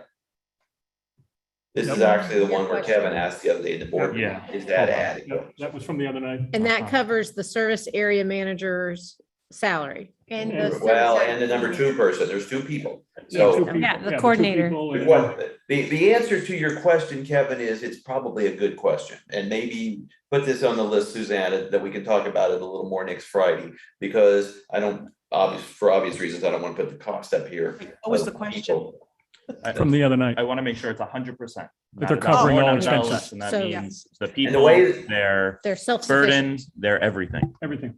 And I think since we're gonna make this part of the service area review, Cindy, this is one of you and I can discuss next week to make sure, because realistically, being very honest with Kevin's question, there's 2 employees, but there's a certain amount of management time, executive director, community manager. I mean, it's not just 2 people. So I can tell you the 134, 160 is probably not an adequate number if I'm answering Kevin's question honestly.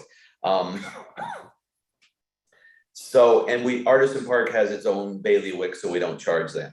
So that's why that's there. Here's the 16 units for Island Village. So we need to build that out. Okay, Kevin? And thankfully, one thing just to add on that, Artisan Park has actually already created this process in previous years when there was that change in management companies where let's go ahead and run through. And at the end of the year, you owe us, we owe you, whatever the case is, we address it. Right. And that's all we need to do here. Okay, and Cindy and I need to, as part of what she's building for the service areas, actually go through and say, here's the headcount related cost, here's an allocation of some other stuff, and here's what we think the total is. And I guarantee it won't be 134, 160. No. It's a fair question and we haven't addressed it in a while. So going back to page 2 of 25, now we've taken the big items here. Athletic field income. What we did here is we actually doubled the 6-month actual. The 6-month actual has been 3319. We are not getting huge numbers in on these things, so it hasn't been happening. I'll get to Jackson's other question in a minute. Let me jump you down to expenses, because this is where you'll see the revenue question come up in a minute. Now, you all remember with the staffing related cost here, I've sent you the confidential email with the salary stuff, the increases and that type of stuff. So you know where that's coming from. Okay, so then Celebration Joint Committee. I'm on page, just so everybody knows, I'm on 3 of 25, which is Celebration Joint Committee. And now I'm going, and that's up 12.9%. So I'm going to take you down to the CJC page, which is what page, Sandy? Oh, no. You need to be 9? organized. Are we on 9? Okay, it is page 14 of 25. So everybody go to 14 of 25. Okay, yeah. Would have had paper clips or something. Okay, so let me walk you through the CJC big picture first. We did this with the finance committee last night, but then everybody can understand. So we have 2 revenue items here. We have the budget for 2022. We have the allocation from Croa, the allocation from Canoa.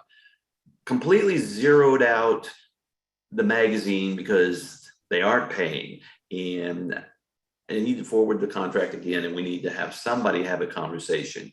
I think JR is in the room, and I think the contract, I can't remember, the contract expires not too long from now, and then it goes month to month or something like that.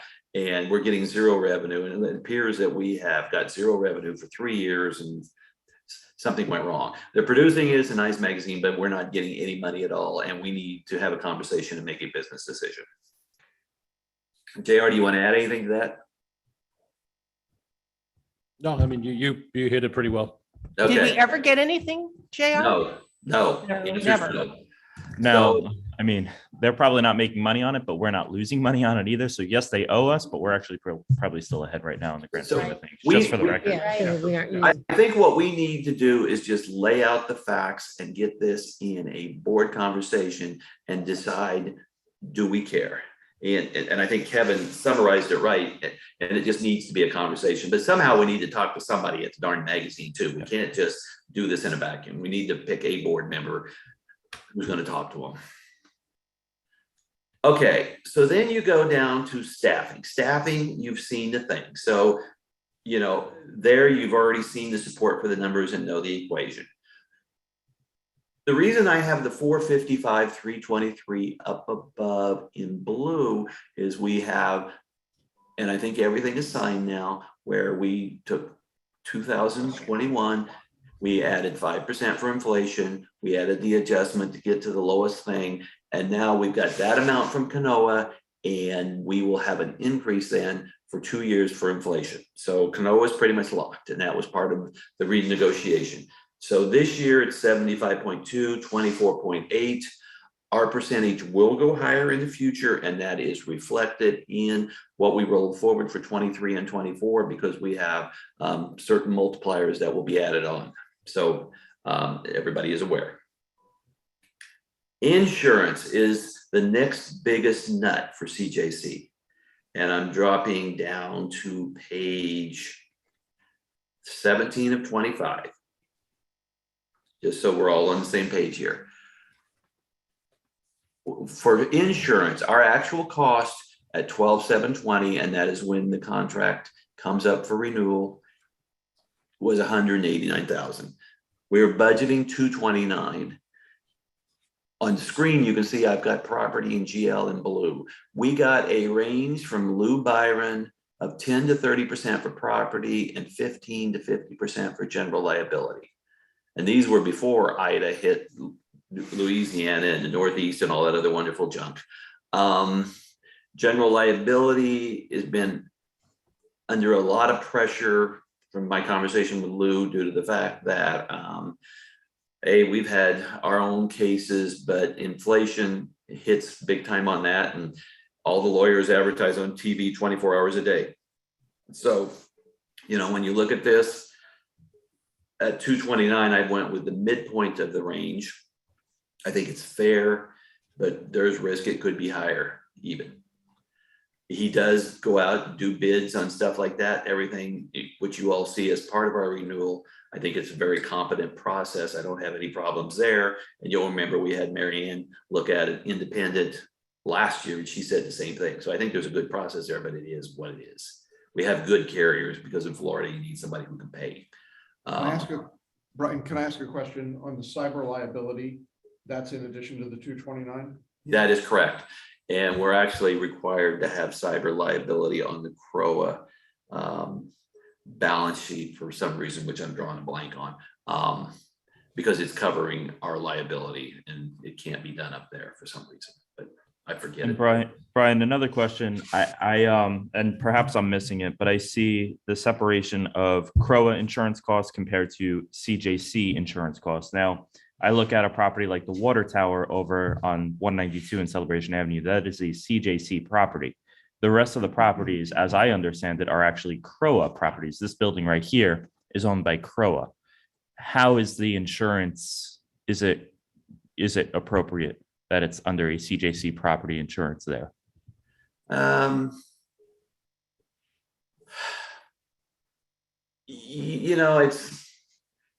And I guess the bigger question is, if there's an issue, is that a loophole that insurance can get out?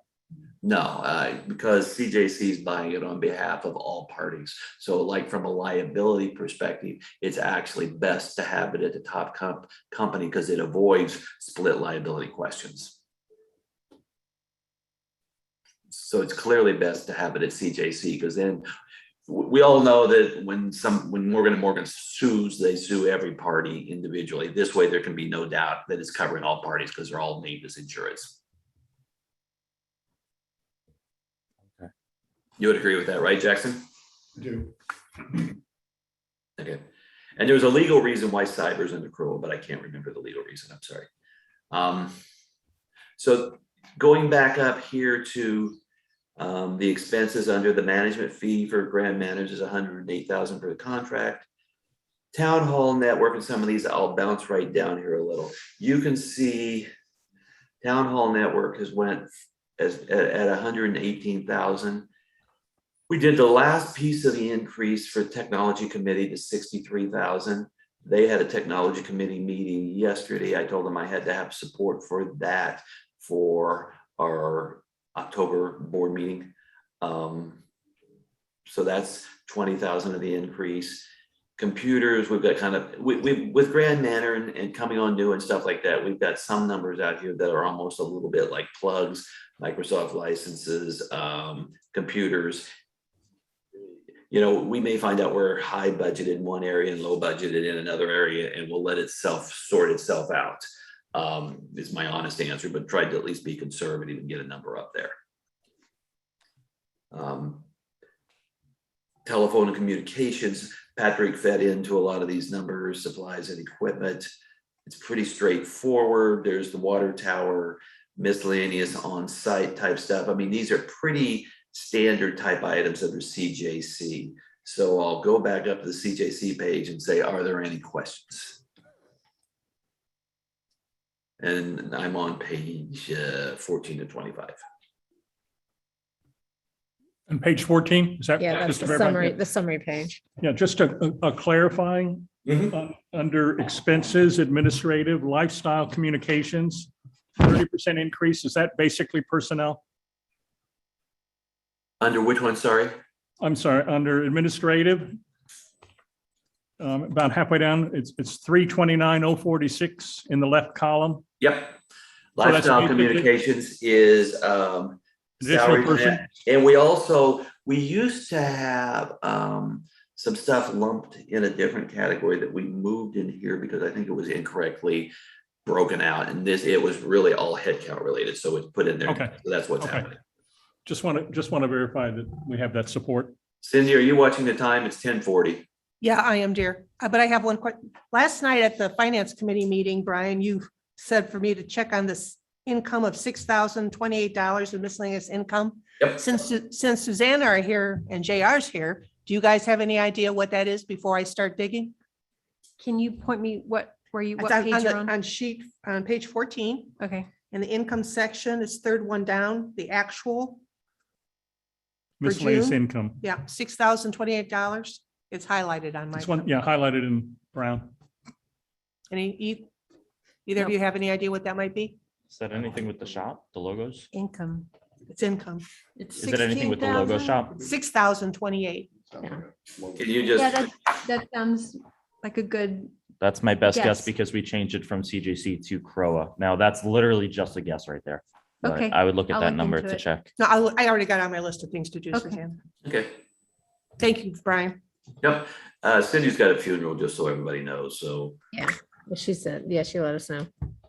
all right, this page is what this page is. Mhm. So if I go back, with no questions coming up, I'm gonna go up to bouncing you up, I'm sorry, I apologize. To the expense page again. So we've done CJC, landscape management. I'm gonna take you down now to page. Okay, I'm taking you to page 8 of 25, and we're gonna go down 2 or 3 pages here in a row.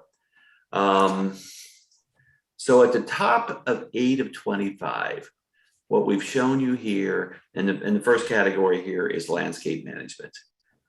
Where I have red, you can see the red 3%. If you get a number that is in red, that means the number was adjusted from the 2021 budget by 3%. If it's black, there's another process. So what we actually did for each one of these landscape management items is we took the 6-month actual times 2. So the 457 in green there equals the 915. Last year's budget was 832,500. What the Yellowstone, New Leaf, et cetera, told us is they would adjust by 3% for salary and stuff like that. But chemical cost and other things like that have seen a lot of inflation impact. So taking 832.3% would just be incorrect in my opinion. So we took the 457 times 2 to give the 915. Does that make sense to everybody? So you took actual bills from half the year, multiplied it by 2, and that's your estimate. And so what's that percentage amount? That's a good question. 832, 915 divided by 832, it would be up on the other page. 10%. Here. If you go right up here, it is 10%. Okay. You can see that on page 4 up above. Okay. That's realistic. I So, don't so just- while you're doing that realistic, our contract with Yellowstone ends at the end of this calendar year. So it I was, know we extended it 1 year. yeah, it was 3 years with 2 1-year rollovers. So this will be the last year. So we have to make a more formal decision by the end of December. The end of next Next year. year. The next year. 22. Okay, so this is the dollar wise, this still works for 22. We don't have to renegotiate the money. No. They Okay, just got asked it, for a 3, got it. all the landscapers asked for an Got it. increase due to Okay, the. thank you. And what we had said was with Grand Manners coming on board, we wanted to give them Yeah. the ability to get in the door and provide feedback. Joseph Lynham's got his hand up. So Joseph, go ahead. Thank you, Brian. And thank you for your time on arranging all of this. This is always a great meeting Thank you. every year to go through some of these. Just looking at a line item here, and since you were going through some of the specifics on the landscape management, about 6 or 7 down, it's sports fields K through 8. And it looks like there's about a $60,000 cost on the maintenance of the K through 8 sports fields at this point. We're coming up to the possible end or renewal of our agreement with the school system. This is a potentially large item that we might consider getting rid of. We don't use those fields now that we have our own fields. And that's existing expense that can be transferred to any other landscape or management that we have. The existing agreement is just, I mean, it just gives us a priority to use the existing facilities when we have them available and the school is not using them. With the extent of the school year or the school day being pushed later in the day, our use of those fields is minor. The one organization that really gets a benefit out of it right now is Little League, and we're just kind of using it to book Little League on those parks. And there's not a lot of reason why Little League may not be able to deal with the school directly to get use of the ball fields.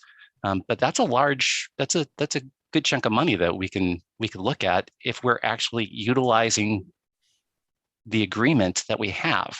And I don't feel, after rereading the school facility use agreement, that we're really utilizing now what we're spending for those fields, because we have our own fields. The field, remind me, Joseph, doesn't the contract end in June 30 of 2022? I don't know when I believe in previous yeah. discussions, we said it was June of next year. Yeah, it's June, July next year. We do have a meeting with the school on later this month, 3rd week of September. 22nd. Yeah, to talk about, we're gonna do a walkthrough with the new principal. We're gonna talk about the agreement, talk about what they possibly are open to regarding, possible use of the tennis courts or refurbishment. It's just we've had one meeting with the school board. We're gonna move forward with that. So I think we'll have more information in the next 60 to 90 days on that. Sure, if we, Good but we, point. if we take a look at it as a line item, that can be potentially 60 plus electricity, $60, $70, talking about what Kevin said about having places contribute to the actual places that use it. This is a school property. This is a county property. Our agreement basically says that we're maintaining it, and whatever we build then goes to the school. So we're not able really to invest in that property where we have all this land in planning that we're looking for over at the civic corridor now. So since we're utilizing fields that we now own, as opposed to kind of borrowing the fields, it is a possibility that with not continuing with the agreement, this is money well spent on our own development and Croa development and capital improvements as opposed and maintenance, as opposed to spending it on another area. I think, So Thank you. go ahead. For today's purposes, this is a line item. It's a budget. Separately, we'll be looking at the agreement. Should the agreement be modified or canceled, then that becomes a line item that we're not expending on anymore. It So also- this is not meaning we're going to spend all $120. $7,500 in water bills. Yeah, so it's the other items that go with that. It's the whole package. So think- Correct, this there's a year, lot. we need to continue to budget for this year, next year it may. Yeah. Yeah. But it- Susanna, make sure it makes it into the minutes, though.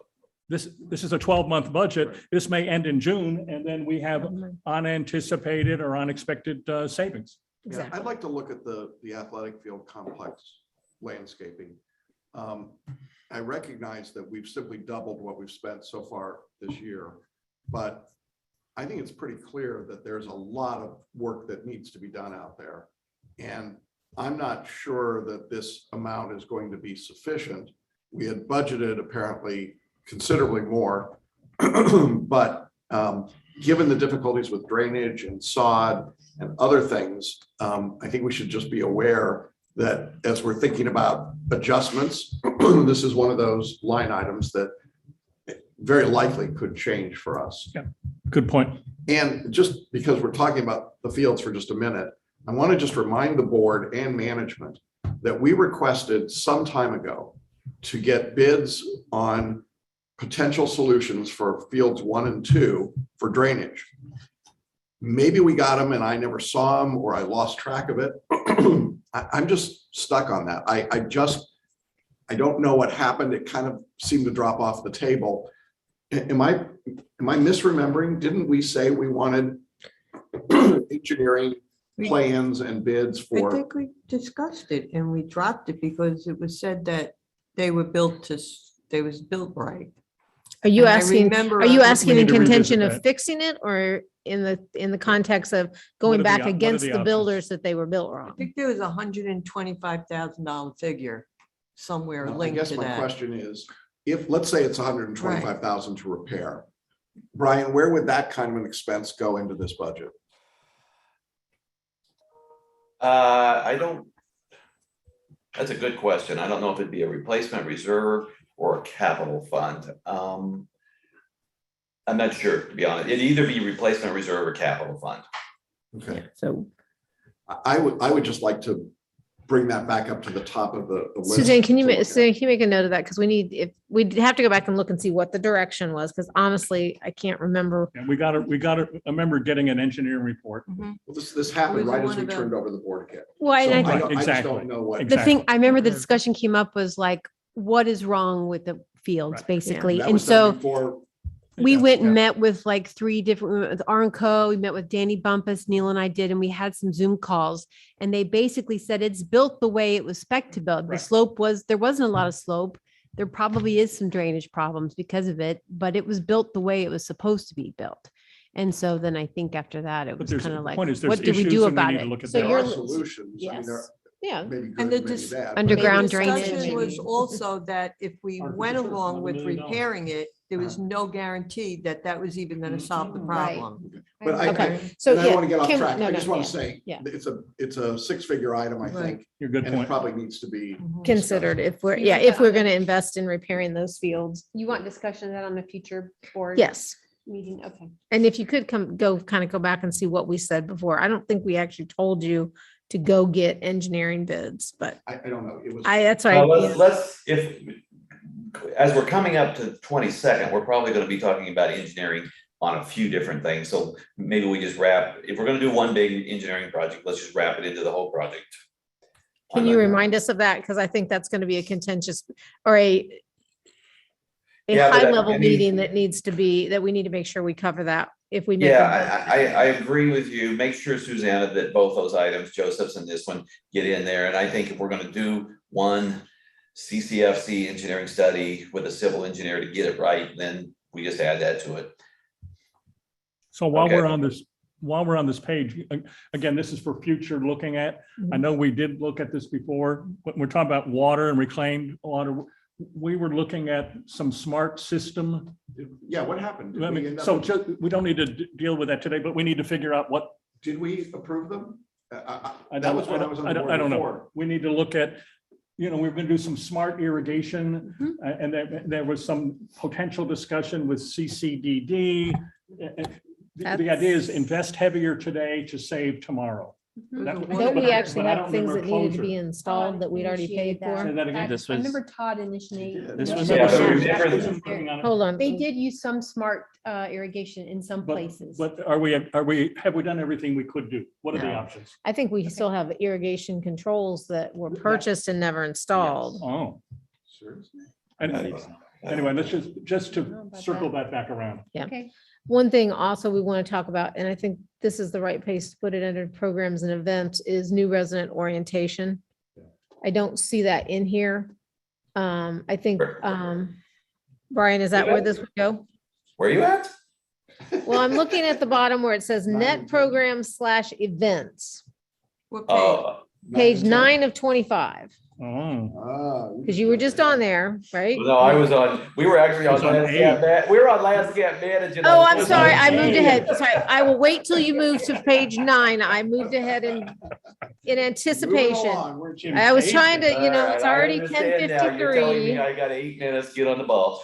Yeah, can move on. Okay, Cindy's already talked about water on the bottom, page 8, so she's working on fixing that. If you go to maintenance facilities, pretty straightforward. If you go to net programs events. Thank you. Then we can talk about it. One thing we did here is, we've actually got the expense here and we've got the revenue. So this goes kind of to Jackson's earlier thing.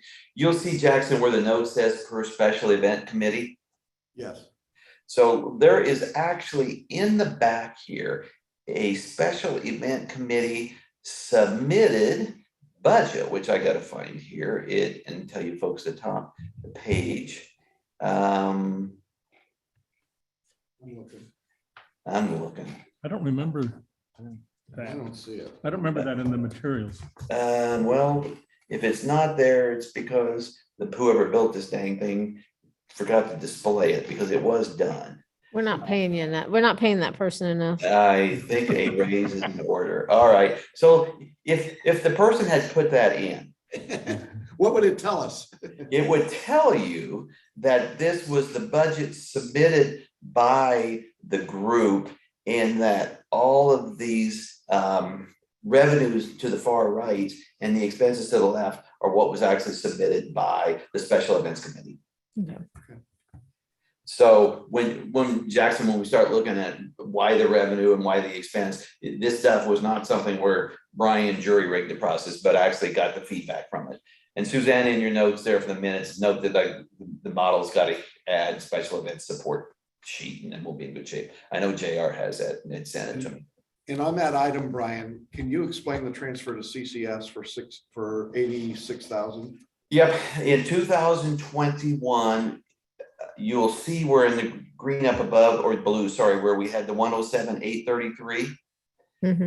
Founder's And Day. Because Founder's Day being the 25th day, we had a 3-day process with the marathon, with local stuff, and all the concert fireworks. Fireworks. We made a decision as a board during last year's budgeting process as to which items, expense and revenue wise could be transferred to CCS because they benefited the community as a whole as opposed to Croa only. So that's what happened there.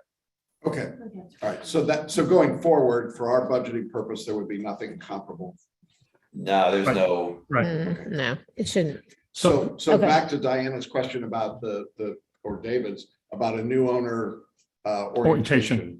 Yeah, I think we need to budget some money in there. And if this would be the right place for it, because it would be a program. At least it's a Yeah. placeholder. If we can add a line item for that and to include education, probably a welcome to the community. I think Grand Manners brings a wealth of information and a wealth of ideas. So two Yeah. quick things in terms of a budget item. The conceptual things we've done with CCDD informally and the foundation. So two potential expenses besides any materials or printing, which we've done in-house. One might be any goodies that you might have, Right. you know, cartons of wine and flowing distilleries. Someone once mentioned there was Whatever. apple pies That was delivered. that was a joke for the right. No, and then the other was some sort of incentive. One of the ideas floated was anyone who physically comes gets a $20 credit for lifelong learning to help promote that. So I would picture, if I may, a budget of, we're guessing if you do this once a month, might be $10,000.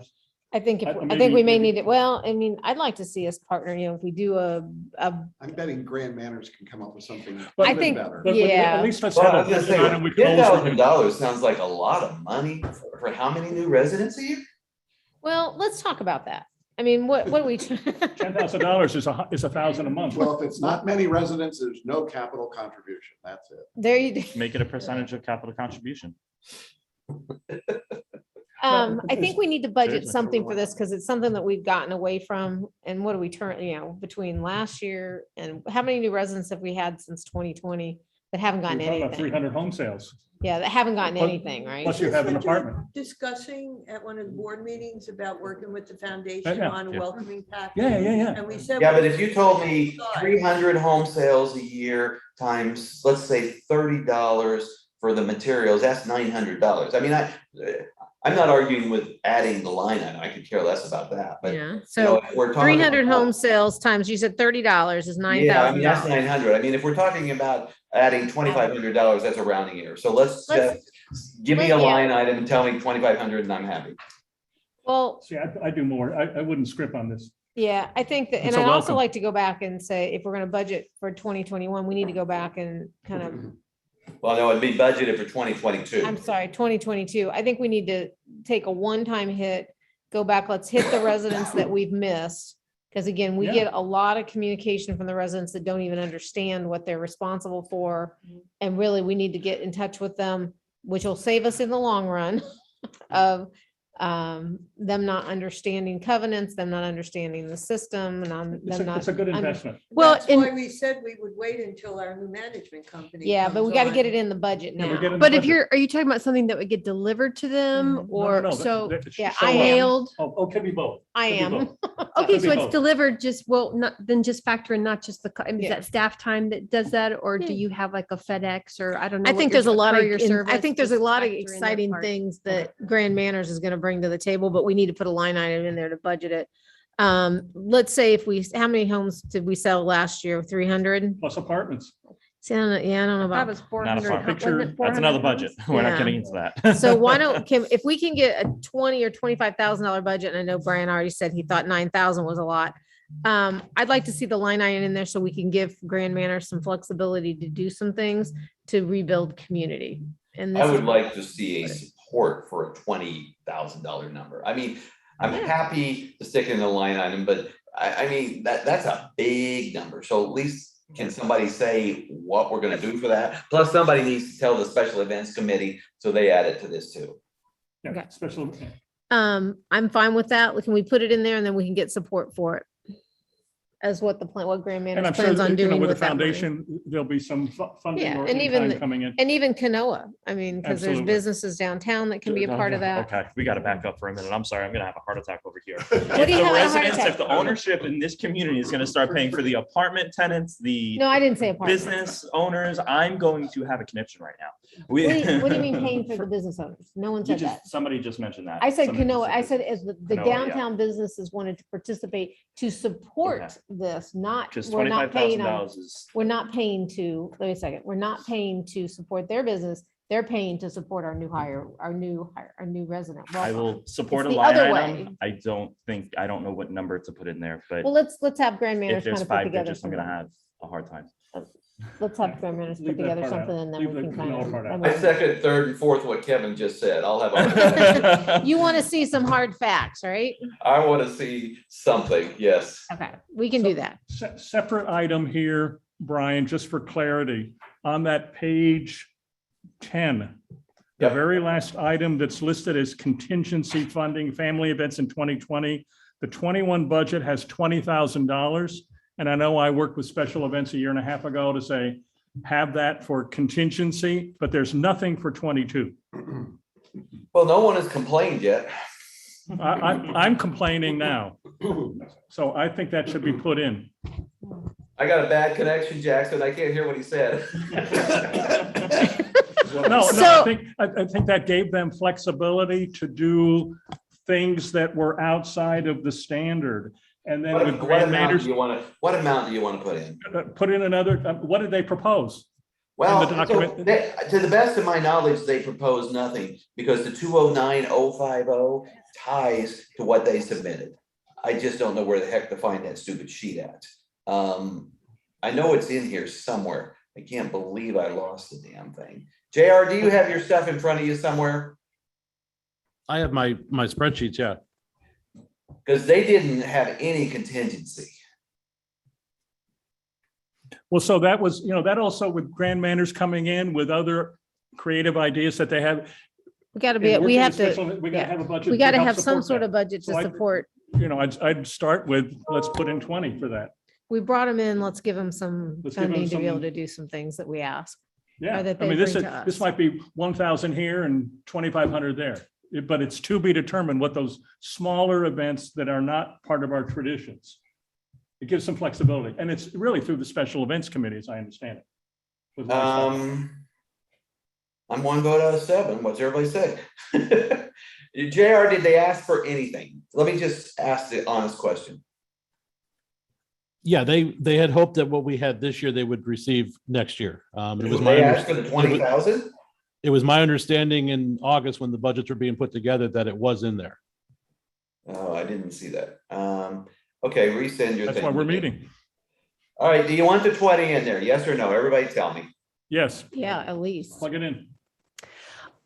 Um, Susanna? I'd like to go back just real quick, and I don't usually even make comments about the budget because of obviously it's the boards to decide. But when you were talking about the welcoming info or gifts for new owners, I just thought that when you're doing those calculations, I'm sure Grand Manners has ideas on the welcome is not just what you get when you buy a home, it's your experience at town hall and any kind of, I'm sure that there's going to be plans on how do we make that better experience for the homeowners, the look, the interaction, whatever, maybe it's visual, maybe it's smelling. Dwayne and I had to talk about that. So just maybe factoring that into that line item of improving that introductory experience for homeowners at town hall, not just at their house. So I agree. that's I my think- only I comment. think we have on the a huge, budget. we have a huge gap in going back and rebuilding what once was and what we have the potential to be, but there's some monetary things to happen. We're gonna have to have some budgeting to support it. Yeah. And we've got to Okay, be so able to then- let our wonderful, we've spent this money to go out and get Grand Manners.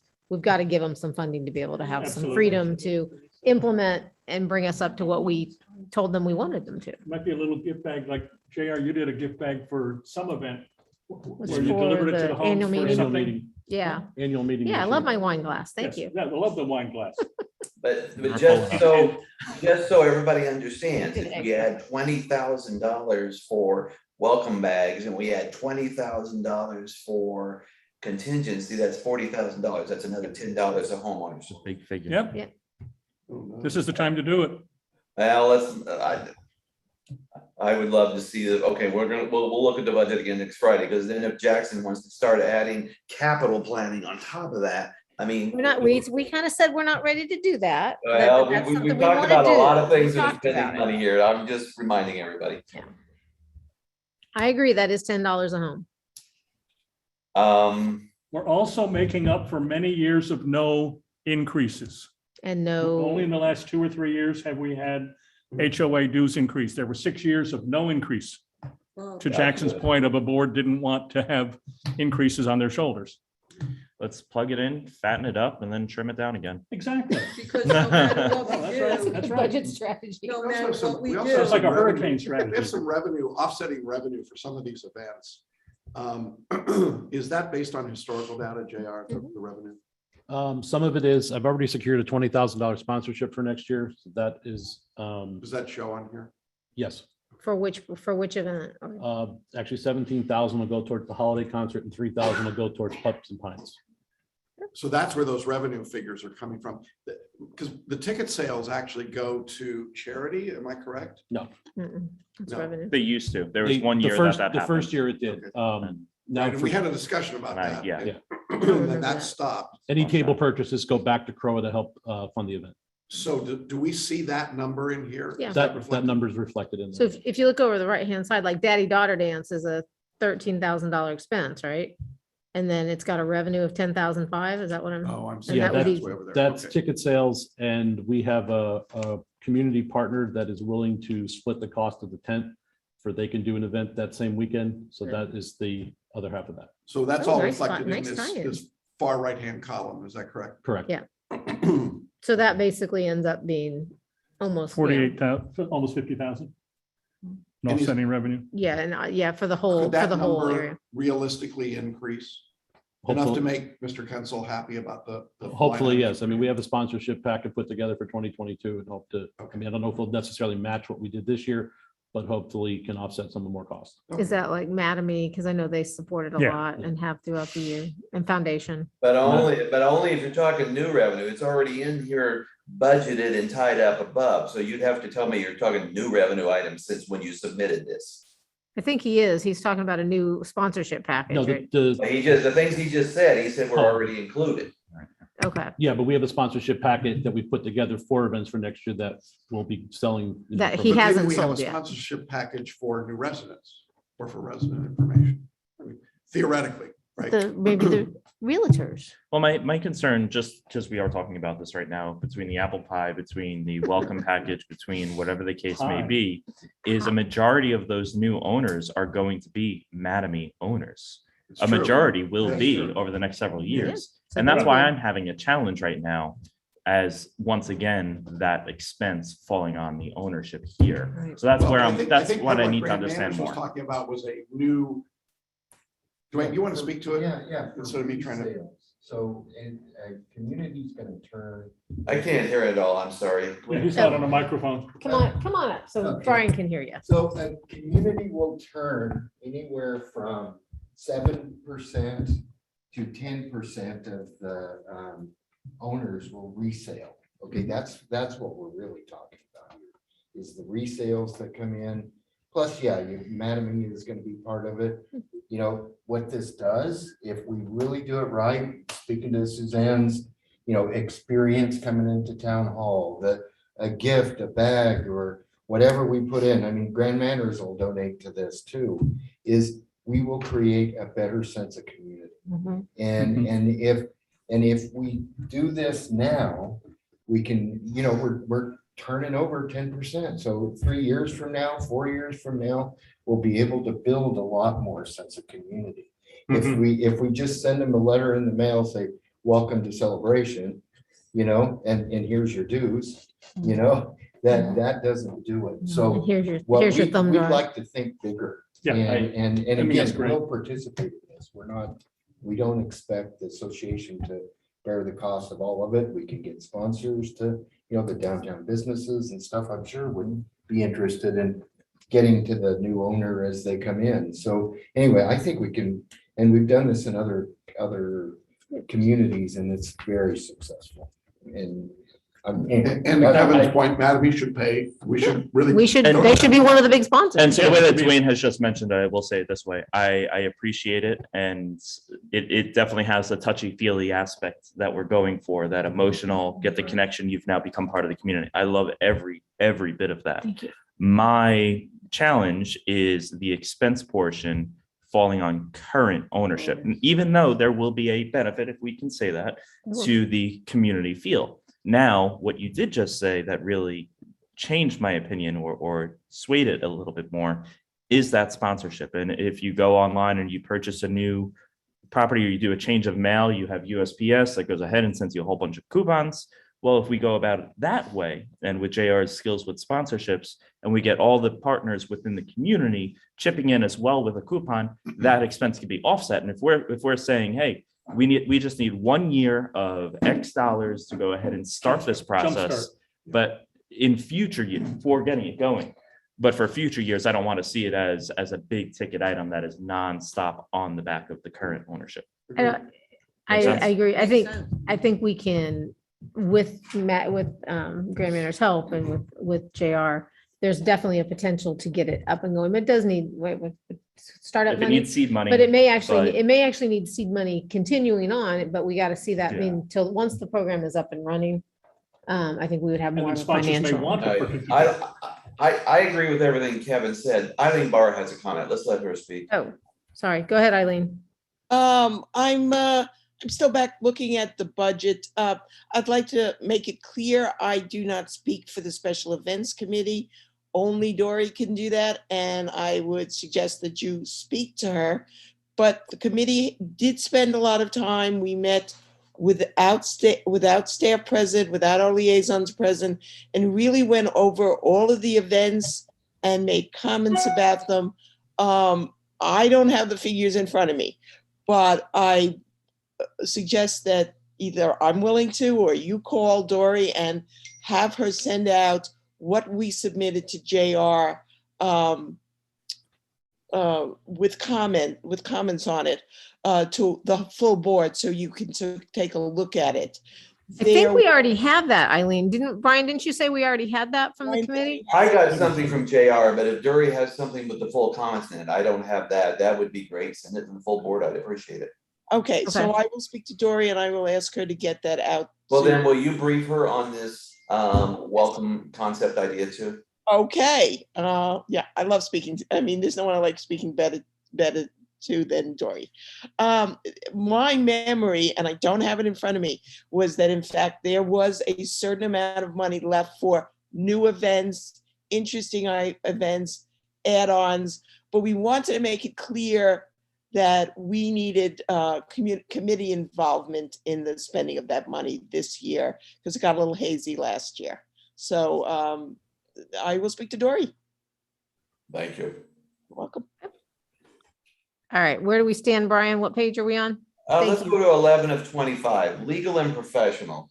That's easy. The blue line, I cut, and this was a Brian Kinsel, because he's a lawyer, decision, cut the budget from 21 of 25,000 down to 5,000, because we spent money in the past because we were doing the charter review, we were doing the RFP and stuff like that. We used Tom, but we have this special, Larson Prime type junk and stuff like that. I don't know of any major initiatives next year that are planned. And if you look down at the 22.5, that is like 3 or 4 lines down, you'll see the 22.5 is budgeted. So I felt like we didn't need special initiative stuff.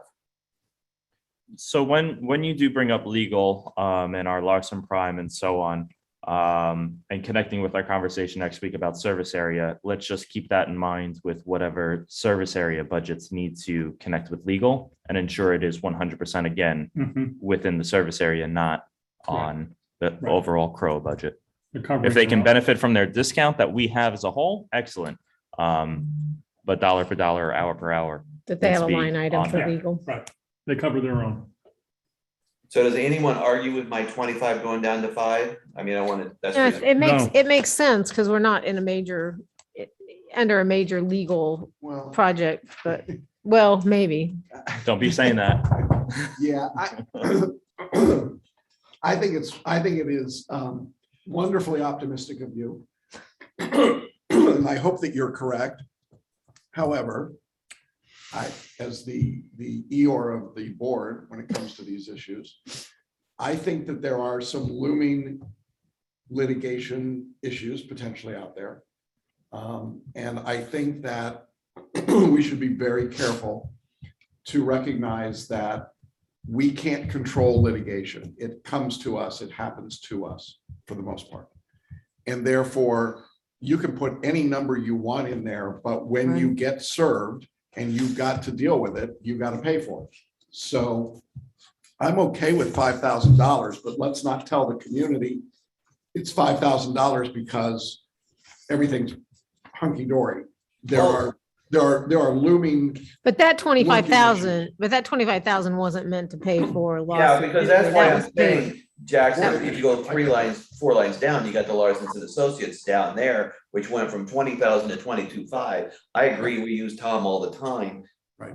The 25,000 up above was, we've had a couple of years of where we had known board initiatives, and I don't know of any known board initiatives. I agree.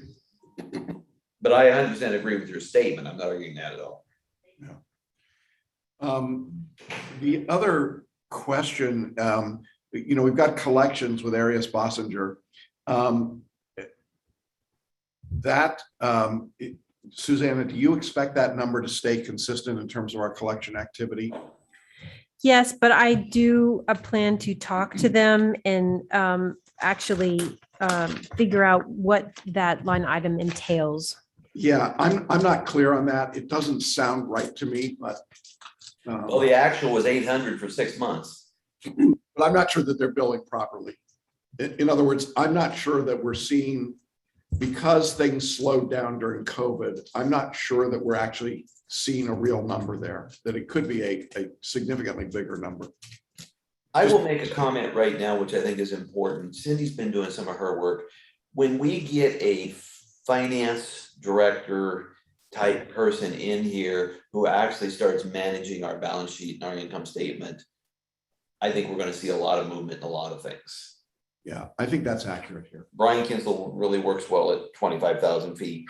Cindy's getting into more detail, but And she's doing a great job finding stuff, so. Susan Kearns did a lot of stuff based on years of knowledge that became a huge hole. And when the support went to Arizona, everything just went wrong because there was no one who knew anything about what was going on here. So we have exposures all over the place. Okay. So here's a budget question on this page. Under professional, we had a contract for a while looking at short-term rentals. Yeah, we had got no feedback or no even though they didn't provide us even with one property that they thought was going on for what we Is paid. that something we need to relook at, or is that subsumed within Grand Manor's scope of work? I don't know the answer.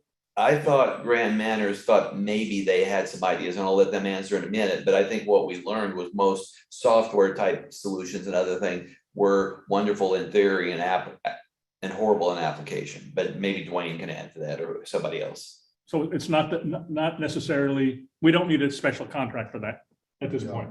Okay, thank you. Okay, so then going down a little on that page, you can see we've got $52,000 for a security guard for Lakeside CCFC. And that's real money, that's $1,000 a week. But every time we try to get rid of it, it doesn't work. So two thoughts on that. One thing keeping it in the budget pending how we review their services and what we need is, to me, is fine. But second, one thing I could not find, and it's probably in here somewhere, is where are our park monitors? Park monitors are up in the staffing area.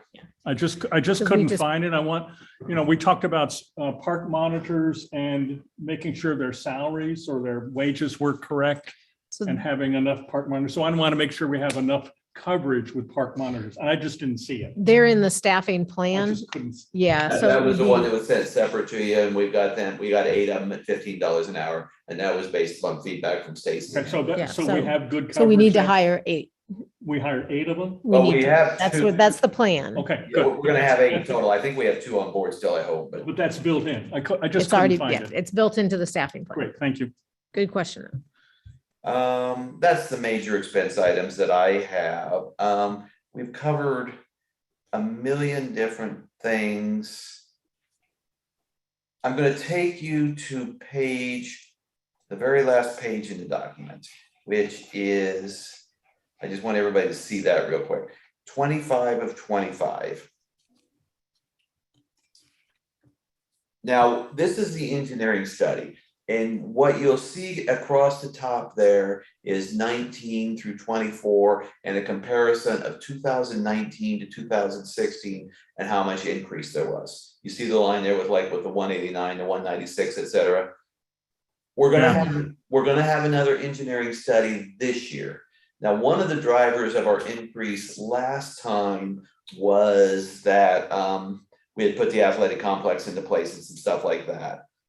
I do expect inflation impacts. You can see in the top right, we adjusted at 3.5%. So we took the 874, and we actually adjusted up and stuff like that so that we got an increase there. Versus what was left of the green there. But this is an exposure item. Once we get through the study, that we may find out in the future that we have to allocate more to reserves. I will be pleasantly surprised if the 905 and 930 are right. Brian, the engineering study is next year in 2022. Was it 22? Was the last one 19? Yes. No, that's what It's every I said, 3 years. 2022, when we get the result in 2022. Okay. That's what I meant to say anyway. Okay. It'll affect the 23 budget. So the 22 number here, the 839, I did not change, but in rolling forward to 23 and to 24, I increased the 856 and the 874 to the 905 and the 937. Yep. Is there any expectation that post Surfside that reserve studies are going to be much more rigorous and require a lot more funding than they have in the past? I mean, Dwayne, do you have a sense of that? Yeah, and at the CAI conference, that exact thing was talked about, and probably just every association should take a really hard look with the reserve study, make sure they're doing engineering on studies on buildings that are especially multifamily and things like that. So it's going to change. Yeah, and my concern is that the aging of our community now. We have seen it already in some of the condo buildings. Yeah. We've seen it in some of our townhome buildings. I am personally very skeptical of this replacement study. I thought it was low when it happened, given the hurricane activity. Now, I think in light of the current situation in South Florida, it looks again like these numbers are way too low. And there's some possibility, as I understand it, that the state's going to step in and start mandating much higher reserves.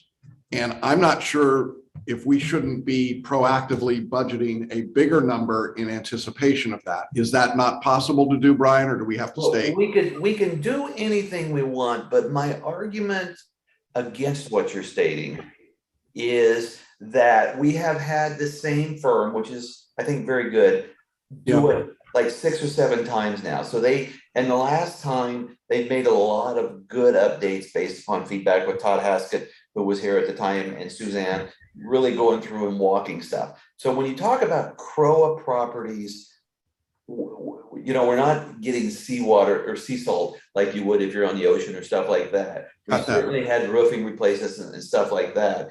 If you talk about the service areas, if you wanted a little more look-see at those, but we have been doing regular roof repairs. So as I understood Seaside, they had done a flimsy reserve study and then not booked to it, as opposed to we've done a pretty darn exhaustive one and then booked to the amounts with a lot of consistency before this board and during this board. So it's an exposure, yes, but I feel like we have not cheated or winked or.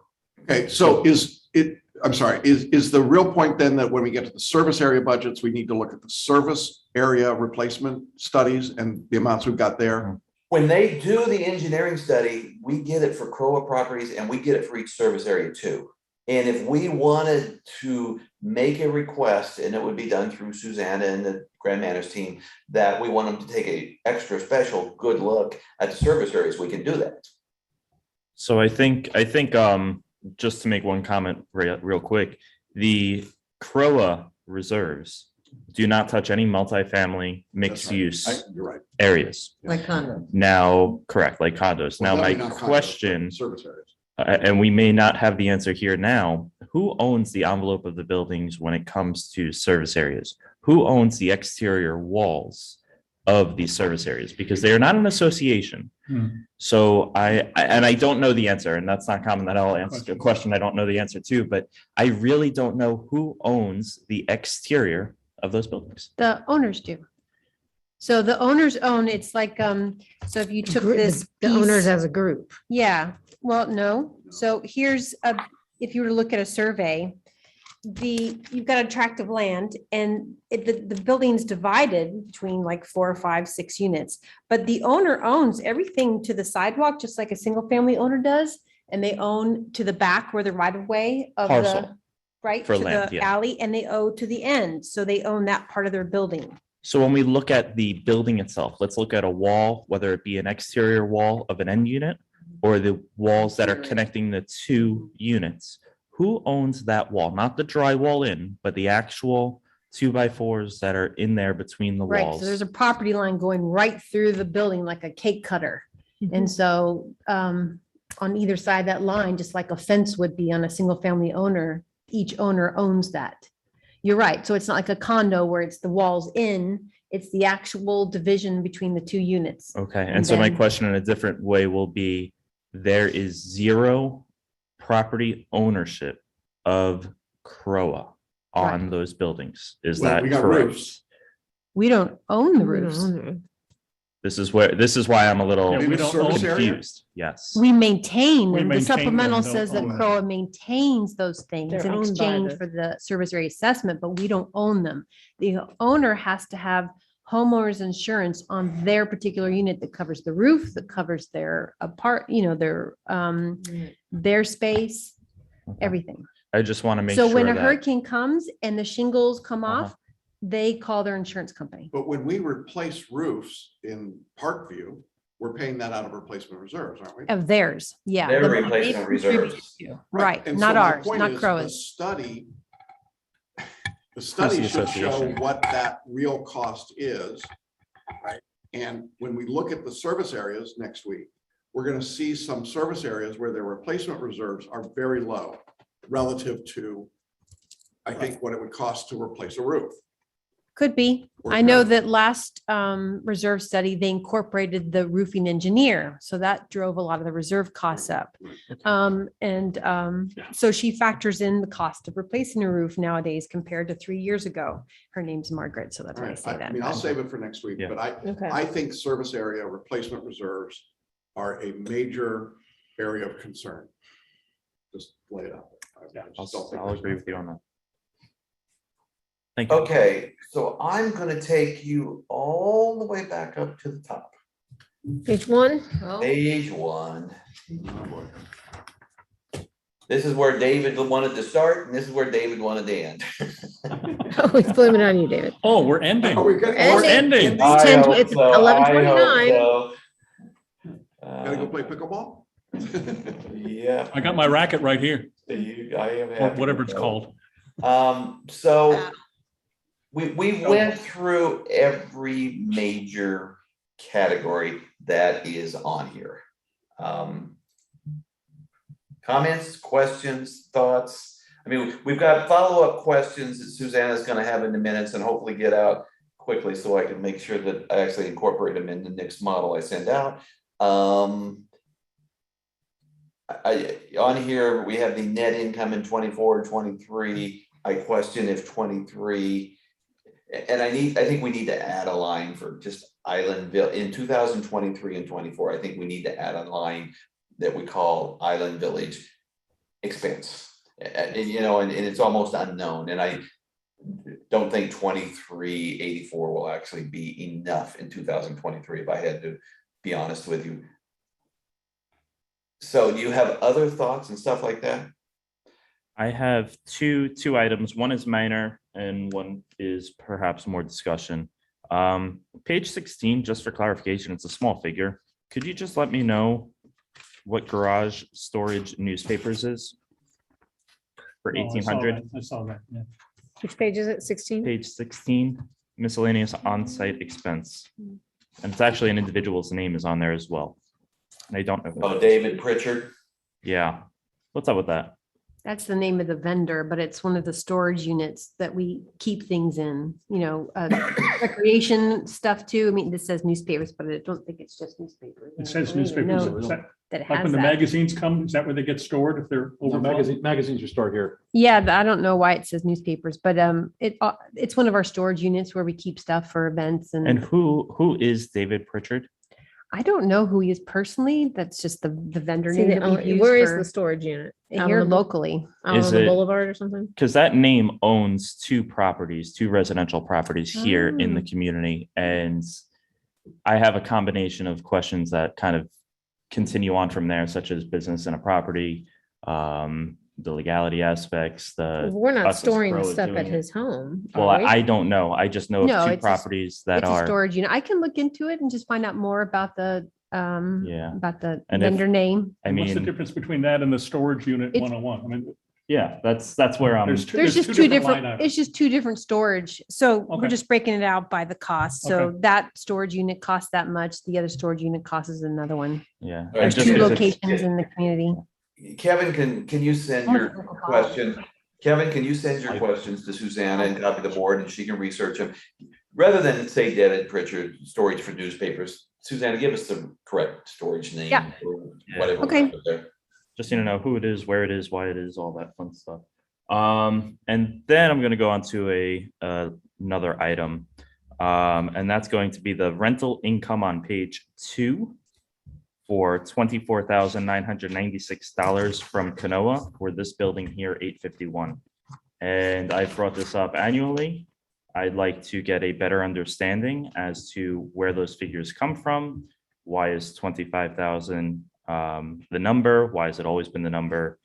And have a bigger conversation about that. And if we don't have a reason why, I'll go on. And that is just by going through the expenses of this building, just on this budget right here. We have town hall supplies. Now, of course, these are not all Croa, but these are items that happen in this building, around this building, and for this building. And Croa, their contribution, I believe, is not enough. So we have the town hall supplies budget of $15,950. The landscape for this building specifically is $19,020. Insurance at this building is mixed in with the larger fee, but it's quite a large figure to figure out. Security is $2,777. Janitorial, $2,781. Water, $4,573. Electric, $43,659. And maintenance at this building alone, $27,822. With those figures combined, I'd really like to understand why Croa is only contributing $25,000 per year for this building. They have not been inflated. They have not been adjusted. What's that percent? I think Yeah, I was you're, gonna say, what's the I don't have total? the landscape, the insurance rather figure, and that doesn't count in other Right. expenses around. But here, of so the it's expenses mute. you've got, what does that 25,000 represent? Maybe a quarter if I'm just looking at the. it's not even a quarter, so it's a fair question. Susanna, the honest answer is I don't know where this number comes from.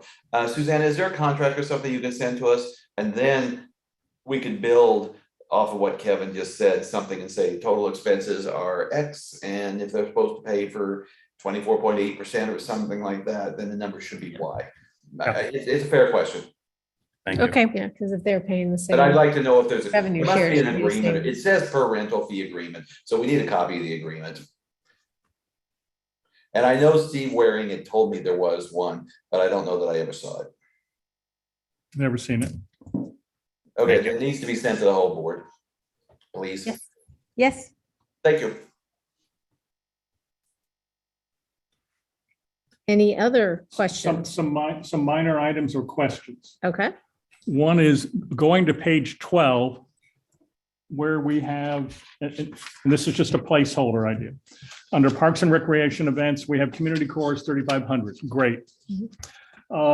There's a proposal before us from the Garden Club that we have not yet reviewed, we have not discussed, and they're asking for, you know, some relationship and maybe a little bit of money. I think they said $1,500. Do we want to put a placeholder in here? We don't even have to call it Garden Club, but do we want a placeholder for budget purposes so that should we approve it, it's in the budget? Rather than if we don't approve it, it's gone. If we do approve it and it's not in the budget, we don't have the money for it because we didn't put it in the budget. So I'm just thinking, should we approve it? I mean, should we decide to allocate some funding that it's in the budget? It's just a place, it's just a placeholder. A miscellaneous category with say Just do- $5,000. Because I'm thinking about Jeter Bend, for example. Yeah. Okay, put in a Exactly. miscellaneous category, $5,000, which covers to be there's determined that we nothing. haven't determined yet. The board approves it. Yeah. The board approves it. So They that- don't, they don't. But Yeah. That's, I don't want to debate the other, Right. either of those now, but. that- All right, Susanna, to put miscellaneous for $5,000 in notes that you're gonna send to everybody. Yes, sir. And then, because what's gonna have to happen here is I'm gonna have to drop stuff in and then we're gonna look at the change next week. Yeah. See what it changes So the then assessment. two other things that just, I know we've talked about these recently and then over the years. One is, I know we've asked Susanna to pursue HVAC for this building, looking at circulation zones, et cetera. Mhm. And I think Brian's earlier response is that wouldn't be part of our annual budget. It would be part of somewhere else. But just a question, if it needs to be addressed here, we I address it think here. we- And if not, we don't. Well, I think our question was, when is it actually for the reserve study scheduled to get replaced? And there was some costs this year, next year, mostly next year. So But- there were but like, should there be a replacement? Should it be in this budget or is that irrelevant? I think Yeah, it was on that's the a- reserve study. Yeah, But- it's a Sorry, what- reserve, it's a reserve expenditure if we're just replacing an enhancement is fine, that's normal reserve study too. So we can put it in the minutes, Susanna, and it's something we just need to say, we're going to do this on this date, and it would be a reserve study type item. So it's, okay, not out of the annual expense. The other thing is we talked about, again, I'm thinking, we had discussions 2 or 3 years ago. And Todd did this from a maintenance perspective of the cost savings of doing geothermal in the pools that do not have geothermal. It was like, if you invest, it's like $40,000 or $50,000 today, it'll We'll take you save 5 years years to to pay pay it back off. in your electric, or making up numbers, but it was something in that spirit. Would that go in this budget, or is that something separate? I thought we had already converted several of them to. I think if No, they anything, haven't there's been only one. converted. Just If anything, there's one. Yeah. There's only one, Spring Lake. And then the new Island Village one, I think, was I proposed think to it was proposed possibly be that have way, it. Right. Mhm. But I just want to put that back on. I know we have several other things to put back on our, Because it that would be a capital expense. would be a capital expense. 'Cause it is- To it is an install improved- it and it's then. something, it would be something new Mhm. because Right. You want to see your cost savings, and is it worth putting X dollars in to save X dollars? Yeah. Save What's Y the dollars. pay, I mean, what's the that's what- payback that was the equation? I mean, there's. As I think about that. whatever, item- I don't, As I think Dave. about that item, it's a very fair question. Put it in the minutes. It would be a capital item, so it would come out of our amenities, capital type stuff that we had talked about earlier. And, we should say we want to do the cost benefit analysis in Yeah. December or January, pick your date and make a decision. Yeah, and frankly, we would have reserves already for the heating equipment in that. Is that heated at all? That pool? Is- It is is Which heated, right? pool? Spring Lake. No. it is, yeah. There is Spring heating. Lake? Yes. It's just not Oh. geothermal. So if Definitely anything, not geothermal. Spring Lake, if not anything, we Spring have Park. reserve funds Spring Lake. already Spring Lake. towards, that would be changed towards that, so it could work. Are you gonna talk about lifelong? Oh, yeah, so, It's just, so one of the things, and is a question, and it's probably under the income flow. When Lifelong, for example, well, going back, CDD, the foundation and Croa were at the beginning set up as 3 separate entities.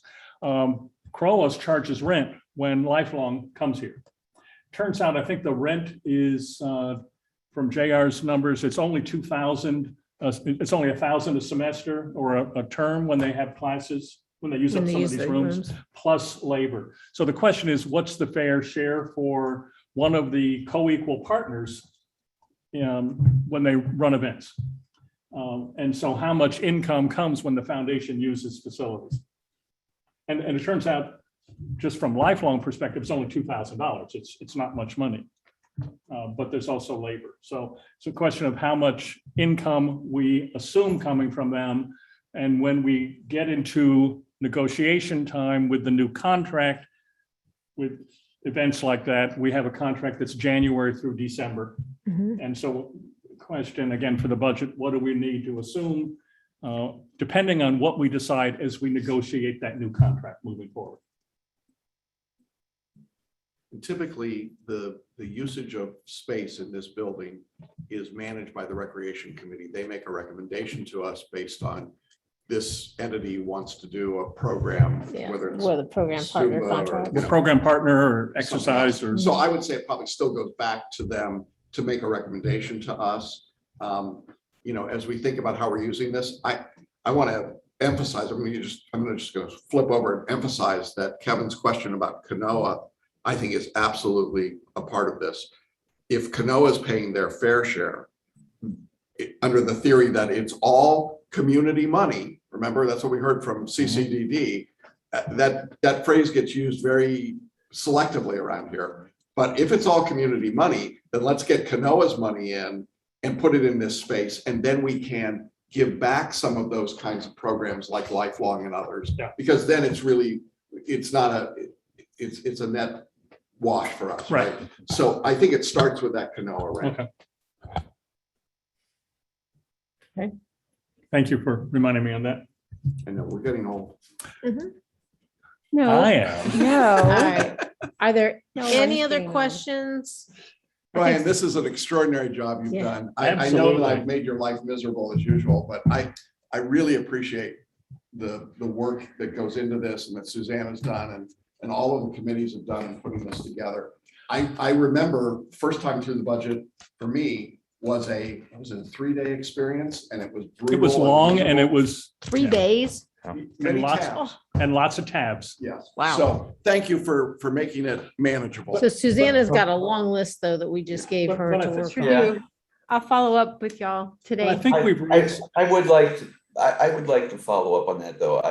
This has been a very weird year, and Susanna has, as we all know, been filling about 9 hats. And she did remind me once or twice that none of them were supposed to be financial, but she's done a lot of financial stuff. So it should be applauded that she's done a pretty damn good job, because a lot of this for me is pretty easy, but she's been getting kinselized for a couple of months now. Right. And so I do appreciate it, because I think I'm biased. I think it's a good package, but there's been a lot of help from a lot of people behind the scenes in a year when we were getting no support from CCMC, and Grand Manners couldn't do anything other than watch the process and get ready to rock and roll. So it's worked. I think what we've addressed today are a lot of high level. We had some micro questions, but a lot of high level issues and good